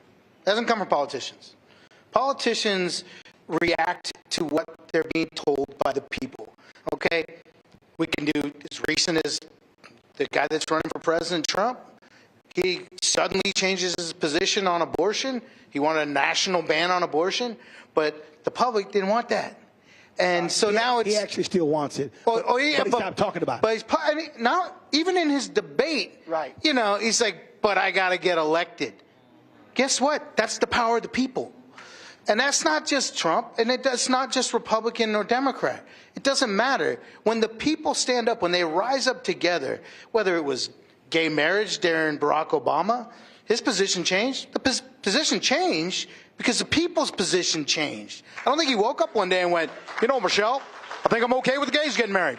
I don't think that happened. I think what happened... Well, actually, he was for gay marriage, but he came out against it because the people were not going to vote for him. So then he against it. Then he came out for it. So he actually evolved. That's right. Yeah, but you're making my point, right? Is that, look, whatever the issue is, his White House wasn't happy when I said that on CNN, but I'm like, y'all can get the hell over it. It's true. But it is true, and it's true over and over and over again. And the problem I think that we're having to some degree is our attention. You know, we live in the United States of amnesia, and our attention span can be pretty short these days. And we get on something that we could probably have an impact on, and then within a week we've changed it, and we're talking about something now. That has a lot to do with what you see on the news outlets and the change in the news cycles and 24-hour news cycles, and I could talk about a lot of different things all day. But listen, when we stick together, when we band together as a community, as a society, whatever it is, when we come together and we say, this is the change that's going to happen or else you're not going to be around, politicians do what we need them to do. And I talked about earlier with the approval of unions. They didn't just all of a sudden start signing on to letters. They're doing it because the public sees us in a favorable way. That's another example. But also, again, and it's real basic, what happened was there was one person at a place who said, this shit ain't right. And then they start talking to somebody else. That's right. Like, you're right. This shit ain't right. And so 2 people then talked to 2 other people, and the 4 talked to others, and now it's 8, now it's 16, now it's 32, now it's 64, and now you go from a singular idea to a movement. So what I keep saying to people is, as long as you as an individual are frustrated and you don't make an effort to talk to somebody else, and then y'all go, man, what can we do together? Then you're just going to be walking around being frustrated.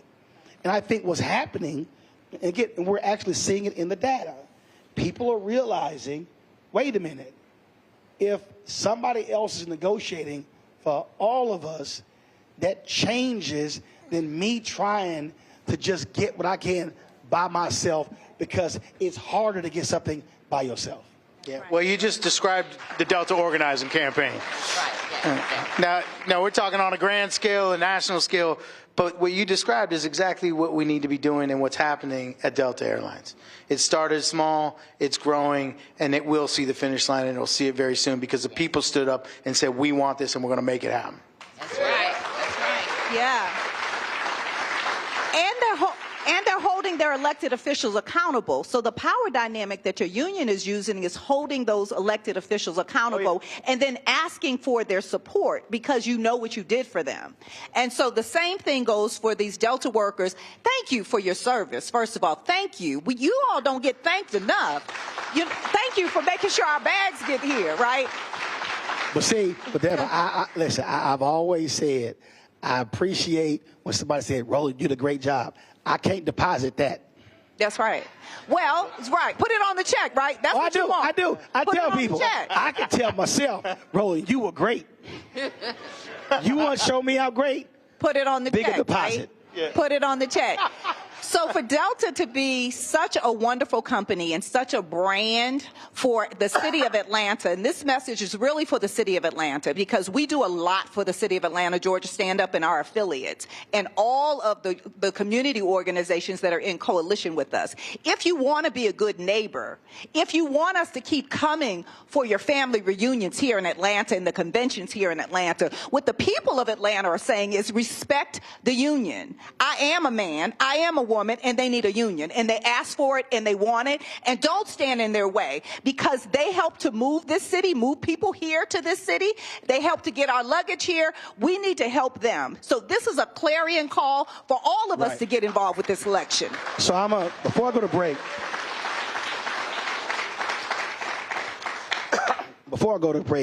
I'm going to say this here because you somewhat alluded to it earlier, Richie, and actually all three of you. And this is where I think people don't really understand how these games work with corporations. So prior to COVID, from 2014 to 2019, the airline industry spent almost $40 billion on stock buybacks. Now, for the person sitting at home, what they're not understanding is that the stock buybacks are meant to boost the stock price and to return shareholder value. Now, what happens with these publicly traded companies, who do they care about the most? Their shareholders. But as one of the workers said, if we ain't number one in these categories, you don't get there without workers. But what has happened is you have so many of these companies, not just airlines, so many of these companies are so focused on their stock price, on their shareholders, on their investors, without realizing you don't have high performance without the production of your workers. The two go together. I can sit here and say, oh my God, we had a great broadcast, but I kind of need the lights, the cameras, the switching, the audio. If you want to see a bad show, you can look great, but if your audio's jacked up, it all sucks. If your lighting is jacked up, it doesn't matter how great the content was.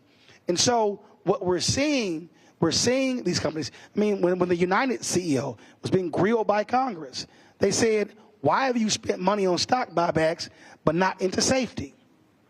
And that's part of the thing. So I think also what we're seeing is workers in different areas are ticked off at these companies that are taking their free cash flow, giving it back to stockholders, and saying, oh, we don't have anything for the workers. When the Trump's tax cut, and the thing is, they were public. He was running around and said, oh, they're going to put the money back into the companies for the workers. The CEOs were like, no, we're not. They were literally like, no, we're not. We're doing stock buybacks. And that's exactly what happened. And so what we're now seeing, I think, we're seeing a worker revolt saying, you keep giving stock buybacks and screwing the workers. That's why they're responding, I think, the way they're responding. Go ahead. Can I just say one thing? The other piece is that workers are being informed of how much these CEOs are making. And they're making... What's it, 39 million? Yeah. This is the largest gap in American history between what a CEO makes and the workers make. Right. We've never had a gap. I think it's upwards of 45 to 50 to 1. Yes. Yes. That's how wide this gap is. And folks are realizing that and saying, well, my CEO makes all this money and I'm making $5.95 an hour, you know, or $8.50 an hour. And it's that big, like I said, number one to do business, but number 47, 48 for workers. My bad. In 2022, the CEO to worker compensation ratio was 344.3. So the CEO made 344 times more than the average worker. When I said it was 50, that was a number in the early 70s. That's how it was then. Now it's 344 to 1. And that's a reality. That's not just pulled out of the air. That's not right. It's not right. It's not right. That ain't right. It ain't right. Well, it was funny. It ain't right. It was funny. I know one CEO in the media business who they own multiple different companies, but they told one of their divisions there will be no bonuses for the workers, but the CEO got a bonus for their performance. And it was like, well, how in the hell you get a bonus for our work, but we didn't get a bonus for our work? Right. That's what we're seeing a lot. All right, that part. That part. Got to go to a break. We come back. We're going to take some questions from folks here. Folks, you're watching Roland Martin Unfiltered on the Black Star Network.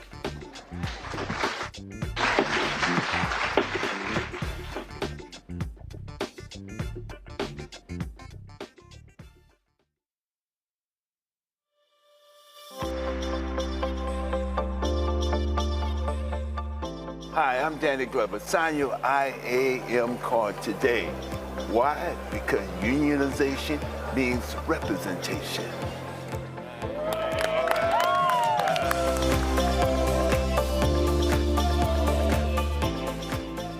Fanbase is pioneering a new era of social media for the creator economy. This next generation social media app with over 600,000 users is raising $17 million, and now is your chance to invest. For details on how to invest, visit startengine.com/fanbase or scan the QR code. Another way we're giving you the freedom to be you without limits. Good job, good pay, good life. Would you be willing to walk away from it to achieve real wealth? Well, that's exactly what this woman did.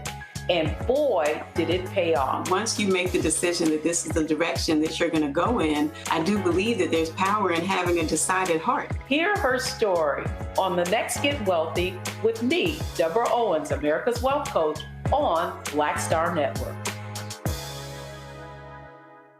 Hatred on the streets, a horrific scene, a white nationalist rally that descended into deadly violence. White people are losing their damn minds. As an angry pro-Trump mob storms the U.S. Capitol, we're about to see the rise of what I call white minority resistance. We have seen white folks in this country who simply cannot tolerate black folks voting. I think what we're seeing is the inevitable result of violent denial. This is part of American history. Every time that people of color have made progress, whether real or symbolic, there has been what Carol Anderson at Emory University calls white rage as a backlash. This is the rise of the Proud Boys and the Boogaloo Boys. America, there's going to be more of this. Here's all the Proud Boys, guys. This country is getting increasingly racist in its behaviors and its attitudes because of the fear of white people. The fear that they're taking our jobs, they're taking our resources, they're taking our women. This is white fear.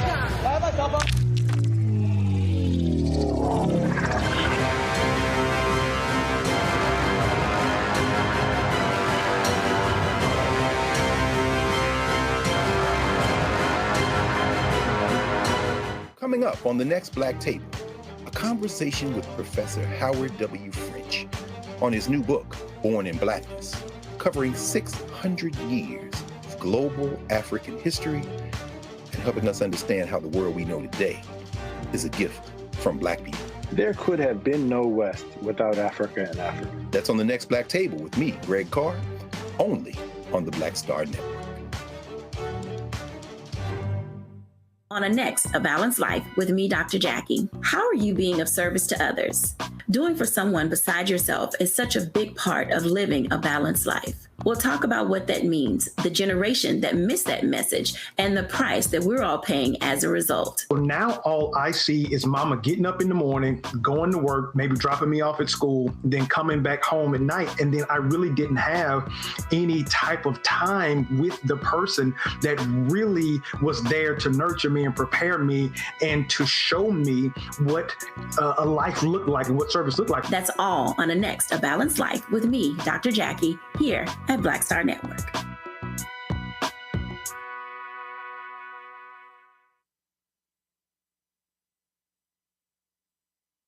Coming up on the next Black Table, a conversation with Professor Howard W. French on his new book, Born in Blackness, covering 600 years of global African history and helping us understand how the world we know today is a gift from Black people.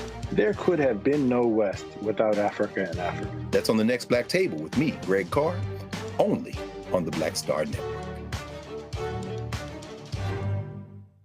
Hello, I'm Paula J. Parker. Truly proud on the Proud Family, Louder and Prouder on Disney+. And you're watching Roland Martin, Unfiltered.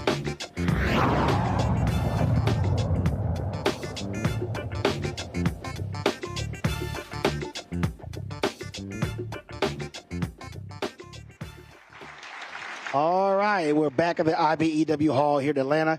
Now it's time for our question portion of our conversation. We've been talking about the Delta ramp workers trying to unionize, but so are the flight attendants, right? Yes. What's your name? My name is Shamika Brown. Shamika, how long you been a flight attendant? 13 years. Gotcha. So how's your effort going? It's going. I say that only because it's a struggle to be. I got it. It's a struggle for us, just like it is for you guys. And I want to say that we stand here in solidarity with you. That's right. We know it, the uphill battle. We know what we're fighting against when it comes against the big D. We know that we get shunned, ridiculed, and bullied for standing up for something we believe in. So I just want to give you guys thanks. The solidarity here gives me goosebumps to see everybody here standing in this fight together.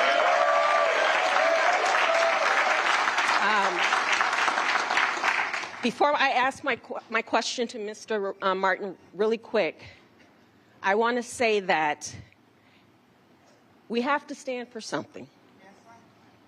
I was brought up from the Midwest, raised by my grandmother. And I was always told, you stand for something or you fall for anything.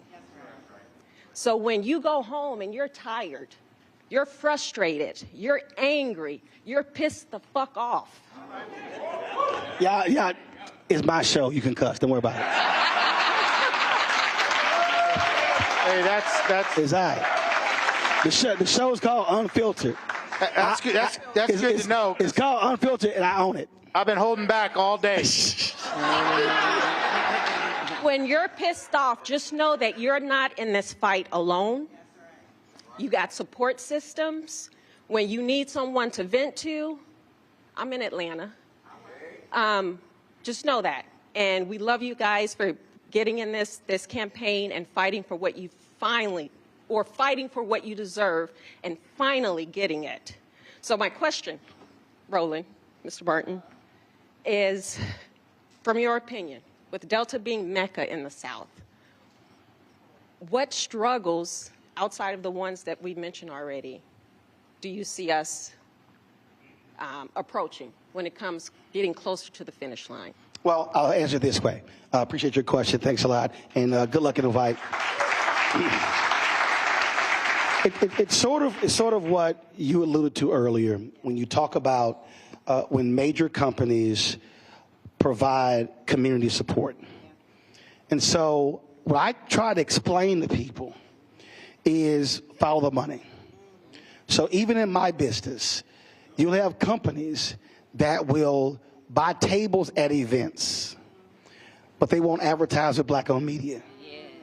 Well, what they'll do is they'll say, oh, we support the NAACP, we support the Urban League, we support the UNCF. But then I try to explain to people, I want you to calculate how much they are giving and then how much we're giving up. That's right. And a lot of people don't understand that. So I'll give you an example. We've been highly critical of PepsiCo. PepsiCo, significant market share, African American. Their numbers that they spend with black organizations and black-owned media is abysmal. So PepsiCo had an initiative where they, with the Urban League, where they 5 years, $10 million to help black restaurants. Support it, that's great.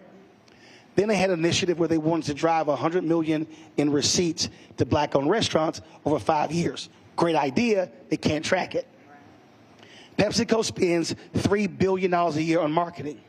If PepsiCo spent 5% of their marketing budget with black-owned media, that's $150 million a year. That's $750 million over 5 years. So when I'm explaining that, I say to Black America, which one has a greater impact? 5-year, $10 million, $100 million over 5, $750 million over 5. So we have to learn to stop getting excited when companies sponsor events and say, oh, you gave 25 grand to this, but you generated 10, 20 billion in profits. You gave this percentage to these events in the city, but this is what your stock buyback was. So part of the problem for us, and I'll say this specifically for African Americans, we get excited with big check presentations that are small amounts. So to answer your question, we have to literally educate people. Don't get excited when you see platinum sponsor without asking, okay, but how much are you taking care of workers? And I think that's the part of the problem. I see this all the time. People are like, yeah, but so-and-so, they're a great community partner. How much was that budget compared to this over here? Happens all the time. It definitely does. But one of the things, this is the legacy of Atlanta is Maynard Jackson. As you come into the airport, of course, is Maynard Jackson Hartsfield Airport. But he said that if we're going to have an airport, a new airport, that it was going to also include minority businesses. And he says it won't happen without minority businesses. No. He said tumbleweeds will roll down the runways until this happens. So that's 50 years. 50 years ago, he was the mayor of Atlanta. Before he became mayor, African Americans were receiving 0.0012% of all city contracts. Not 1%, not 0.5%, not 0.25, 0.0012%. Right. You ain't got to be a math major. Right. That basically is nothing. Right. The math ain't mathin', right? So we have to make sure that we also understand the value proposition of Delta. If Delta this is a company town, the town says no. The town says pay the people. The town says we want a union. We want to make sure that the company knows that we understand the value proposition, that we understand here in Atlanta that Delta moves Atlanta, but we also move Delta. And so we're going to stand with you all because that's the value proposition, right? Go ahead. I just want to say to the sister and brother from AFA over there, I know the struggle you're going through, and I know how difficult this is. I tried to organize the flight attendants in 2014, and we actually filed for an election, and it is a difficult struggle. But I want you to know that we committed to this together, and we will be there to the end. Whether we win, lose, or draw, we will be standing side by side with AFA because they've stood side by side with us. So thank you. All right. I just want to. Go ahead. I wanted to add one more thing. Be prepared for anything that Delta does, because when we're not prepared is when we are caught off guard. Always be Girl Scout. Always be prepared. And they're going to spend billions of dollars to discourage you. Instead of giving you that money in your pocket, they're going to spend it on some high-powered attorneys, high-powered union-busting firms. And the best way to combat that is to be ready and know that what they're saying is not the truth.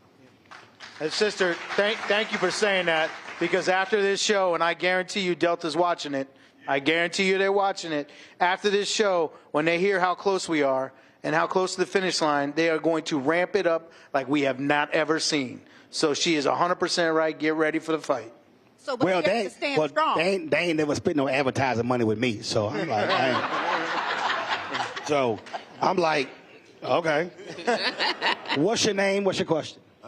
Tim Henderson, Delta Airlines, 25 and a half years. My question is, for everything that's been said, the question becomes, does people understand why Delta workers think the way they think? Because if you don't know our history, then you can't understand why they think the way they think. We never had a union because we had everything the unions had. We had pensions, we had sick days, we had everything. But all of that through bankruptcy was taken away. We didn't even pay money out of our paycheck for our benefits. Now we're paying for benefits that are garbage. I put it to a director. Would you go to the Sundown restaurant, spend $250 for a glass of dirty water and food that was uncooked? Then why would I pay that for health insurance where we're going to the doctor and paying $100 out of our pocket and still being told you got a bill in the mail. So the question becomes, when do people find out what really Delta is and was compared to what it is now? Who wants to take that? Have you signed a union card? Yes, ma'am. You have signed a union card. All right. We just want to make sure. Now, you know, he wouldn't have got his ass up and asked this question Want to know. without signing that card. Because somebody would have jumped up like, you ain't signed that card, but you answered the question. I appreciate it. Has who everyone wants, in who here wants to signed answer? a card that can? Who wants to answer? Okay. Go ahead. Yeah, I mean, look, we continue to put that information out. We just got to find ways to make people read it, right? And communications is tough because we're exercising everything we can, including being here today. Whether it's, you know, news lines or Twitter or Instagram or Facebook or you name it, we're doing at-home mailings. And I do this with all my members, by the way. And I go to break rooms where I represent people and I say, by the way, who's seeing this stuff? And it's like crickets. It's like, but we're going to keep banging away. We're going to keep trying to get that message out. And we need you. We need the inside people. That's the way we get it to them because, and it gets to them in the break room. Well, listen, when we met in Houston for the convention, so I met Delano, and he said, hey, you know, could we do this? Because in our meeting, I was talking about mass media. And so what happens is people don't understand, that's why it's called mass media. You reach masses. And I can tell you, I experience it all the time, the number of people who walk up to me all around the country, going through airports, bailment, I mean, I don't care what it is, and people say, man, I had no idea about any of this stuff until I saw your show. I had no idea about these things.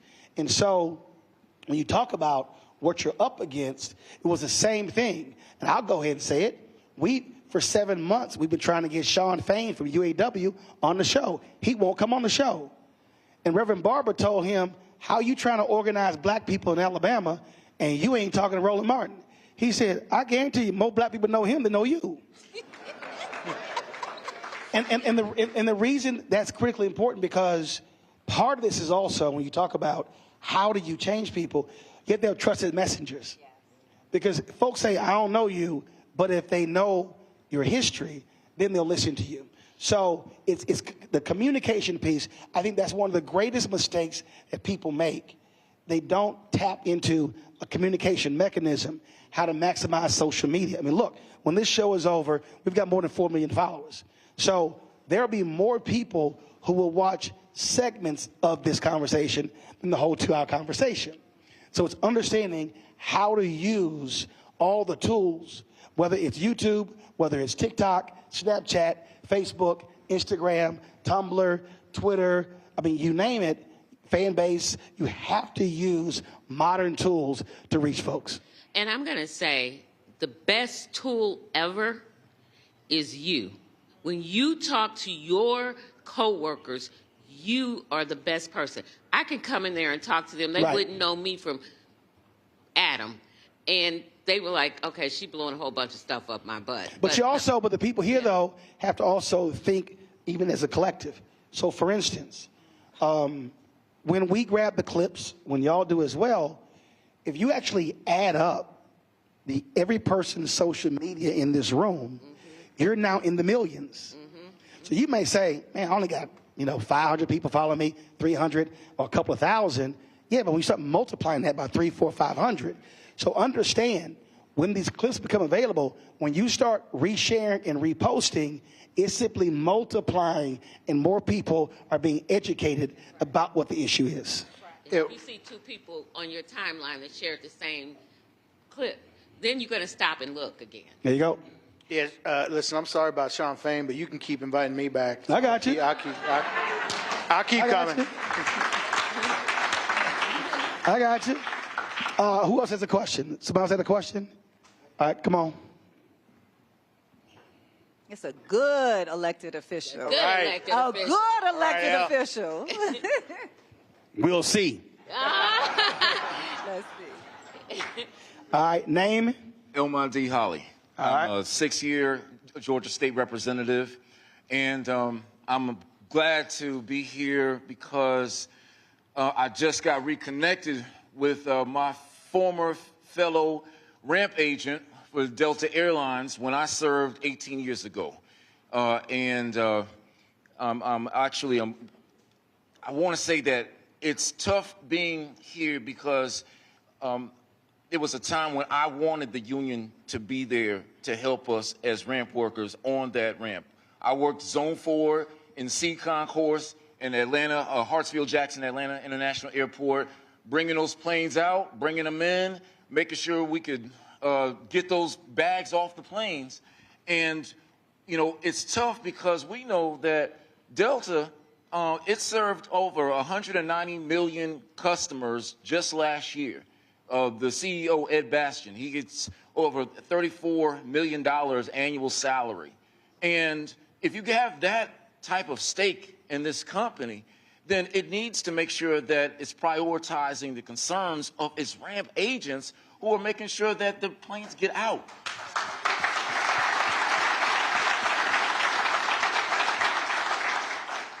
And briefly, I know that my colleagues who are here in this room, we've seen how in this state, how the governor has signed Senate Bill 362, which tries its best to make sure that when companies are trying to relocate to Georgia, that it strips away their tax incentives if they voluntarily recognize unions.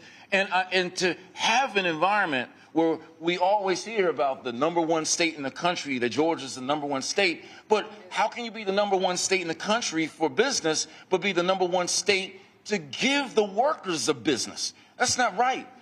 The question I have, because I know we have Deborah Scott here, we have Yvonne Brooks, who have been so revolutionary, not with just workers, but I want to know, what advice do you have for the families who are at home, who have to wait there for their loved ones to come off of work, even knowing that in their workplace they see a hostile work environment where there's flyers? I remember the flyers myself where, you know, they'll tell you don't spend any money on union dues because you can get a two-piece a wing and chicken, or you can get Air Jordans, or at the very best, get a timeshare.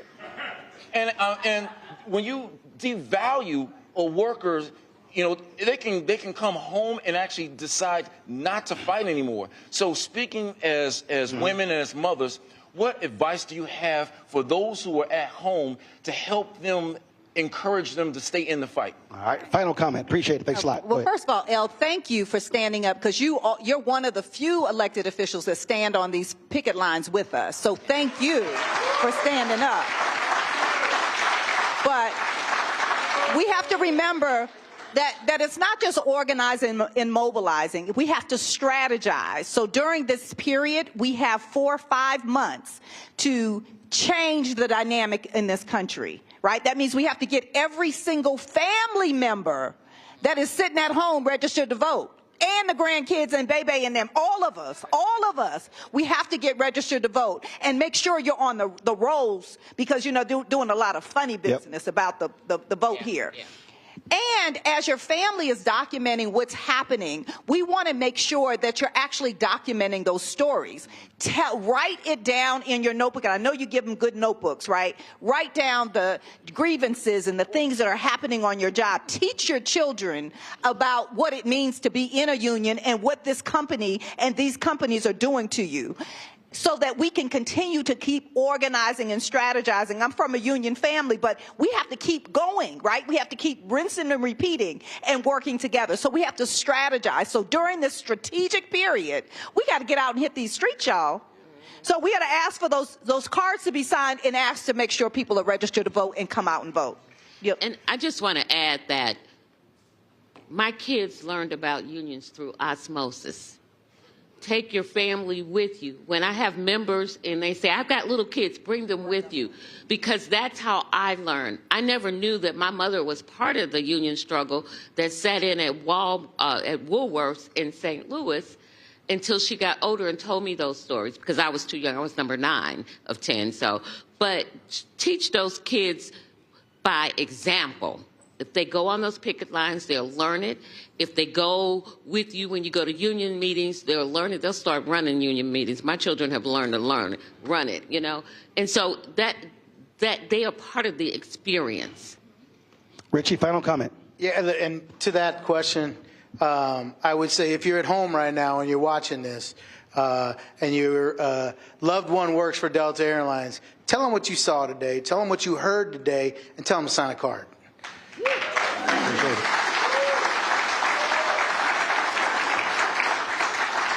So I'm trying to keep my voice as much as I can, trying to get it back. So here are my final comments here. And folks who watch this show, who listen to this show, you've heard me say this all the time. That is, we can whine, we can complain, we can say what we want, but the reality is, unless we actually put in the work, nothing ever changes. What we are seeing right now in this country is a vast disparity between those with wealth and those who don't. When you have 3 billionaires who own more money than the bottom 50%, that's a problem in this country. When you see reports showing that the wealth of an average black family in 20 years will be 0, that is a problem. When you're seeing right now where the Biden-Harris administration is tackling the issue of medical debt, when you look at the impact of that, when you have people, I got before we came here, there was a Republican attorney general who celebrated a federal judge stopping President Biden's student loan debt relief plan. What we have to recognize is there are forces in this country right now who do not want to see regular and ordinary people get a break. What they want is they want folk doing all the work and not getting paid, not having health care, not having benefits. Now look, here's the reality. You can have a small business and you may not be able to provide those benefits because your profit margin is almost non-existent. But when you have companies in this country that are generating 5, 10, 20, 30, 50, 100, billions of dollars of profit, and they're paying CEOs 20, 30, 40, 50, $100 million, stock options, providing them free Gulfstream rides, paying for their no-interest home loans, buying off their homes, then you tell me what system is fair. But the only way these things change is when regular, ordinary people do extraordinary things. That's right. You cannot...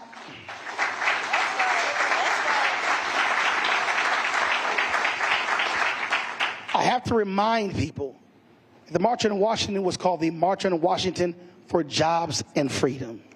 That was an economic conversation. And what you're seeing right now in America, you are seeing people, the reason all these billionaires are lining up behind Donald Trump, because the tax breaks expire in January. They want to make those $2 trillion in tax breaks permanent. When you had folks fighting for PPP loans, you literally had them pass laws that gave breaks to folks for their private jets and yachts. So what we have to understand is that regular, ordinary people can literally change America, can change states, can change cities, can change neighborhoods, can change countries, but no change has ever taken place if you sit at home and you do nothing. But when you join with one other person, and another person, another person, and when you organize and when you mobilize, I can guarantee you, you will see a change. Shout out to IAM. Thank you to our panelists, all of you involved, to IBEW. We appreciate using this facility. Thank you for the conversation. We'll be restreaming this multiple times. Share this information on social media because we can have an impact. Thanks for all of y'all for supporting Roland Martin Unfiltered on the Black Star Network. I'll see you tomorrow in D.C.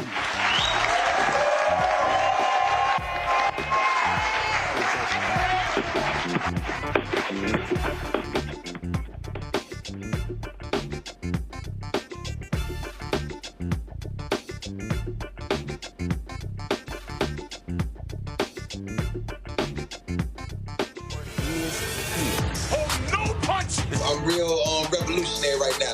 Thank you for being the voice of Black America. All momentum we have now, we have to keep this going. The video looks phenomenal. See, there's a difference between Black Star Network and Black-owned media and something like CNN. You can't be Black-owned media and be scared. It's time to be smart. Bring your eyeballs home. You dig?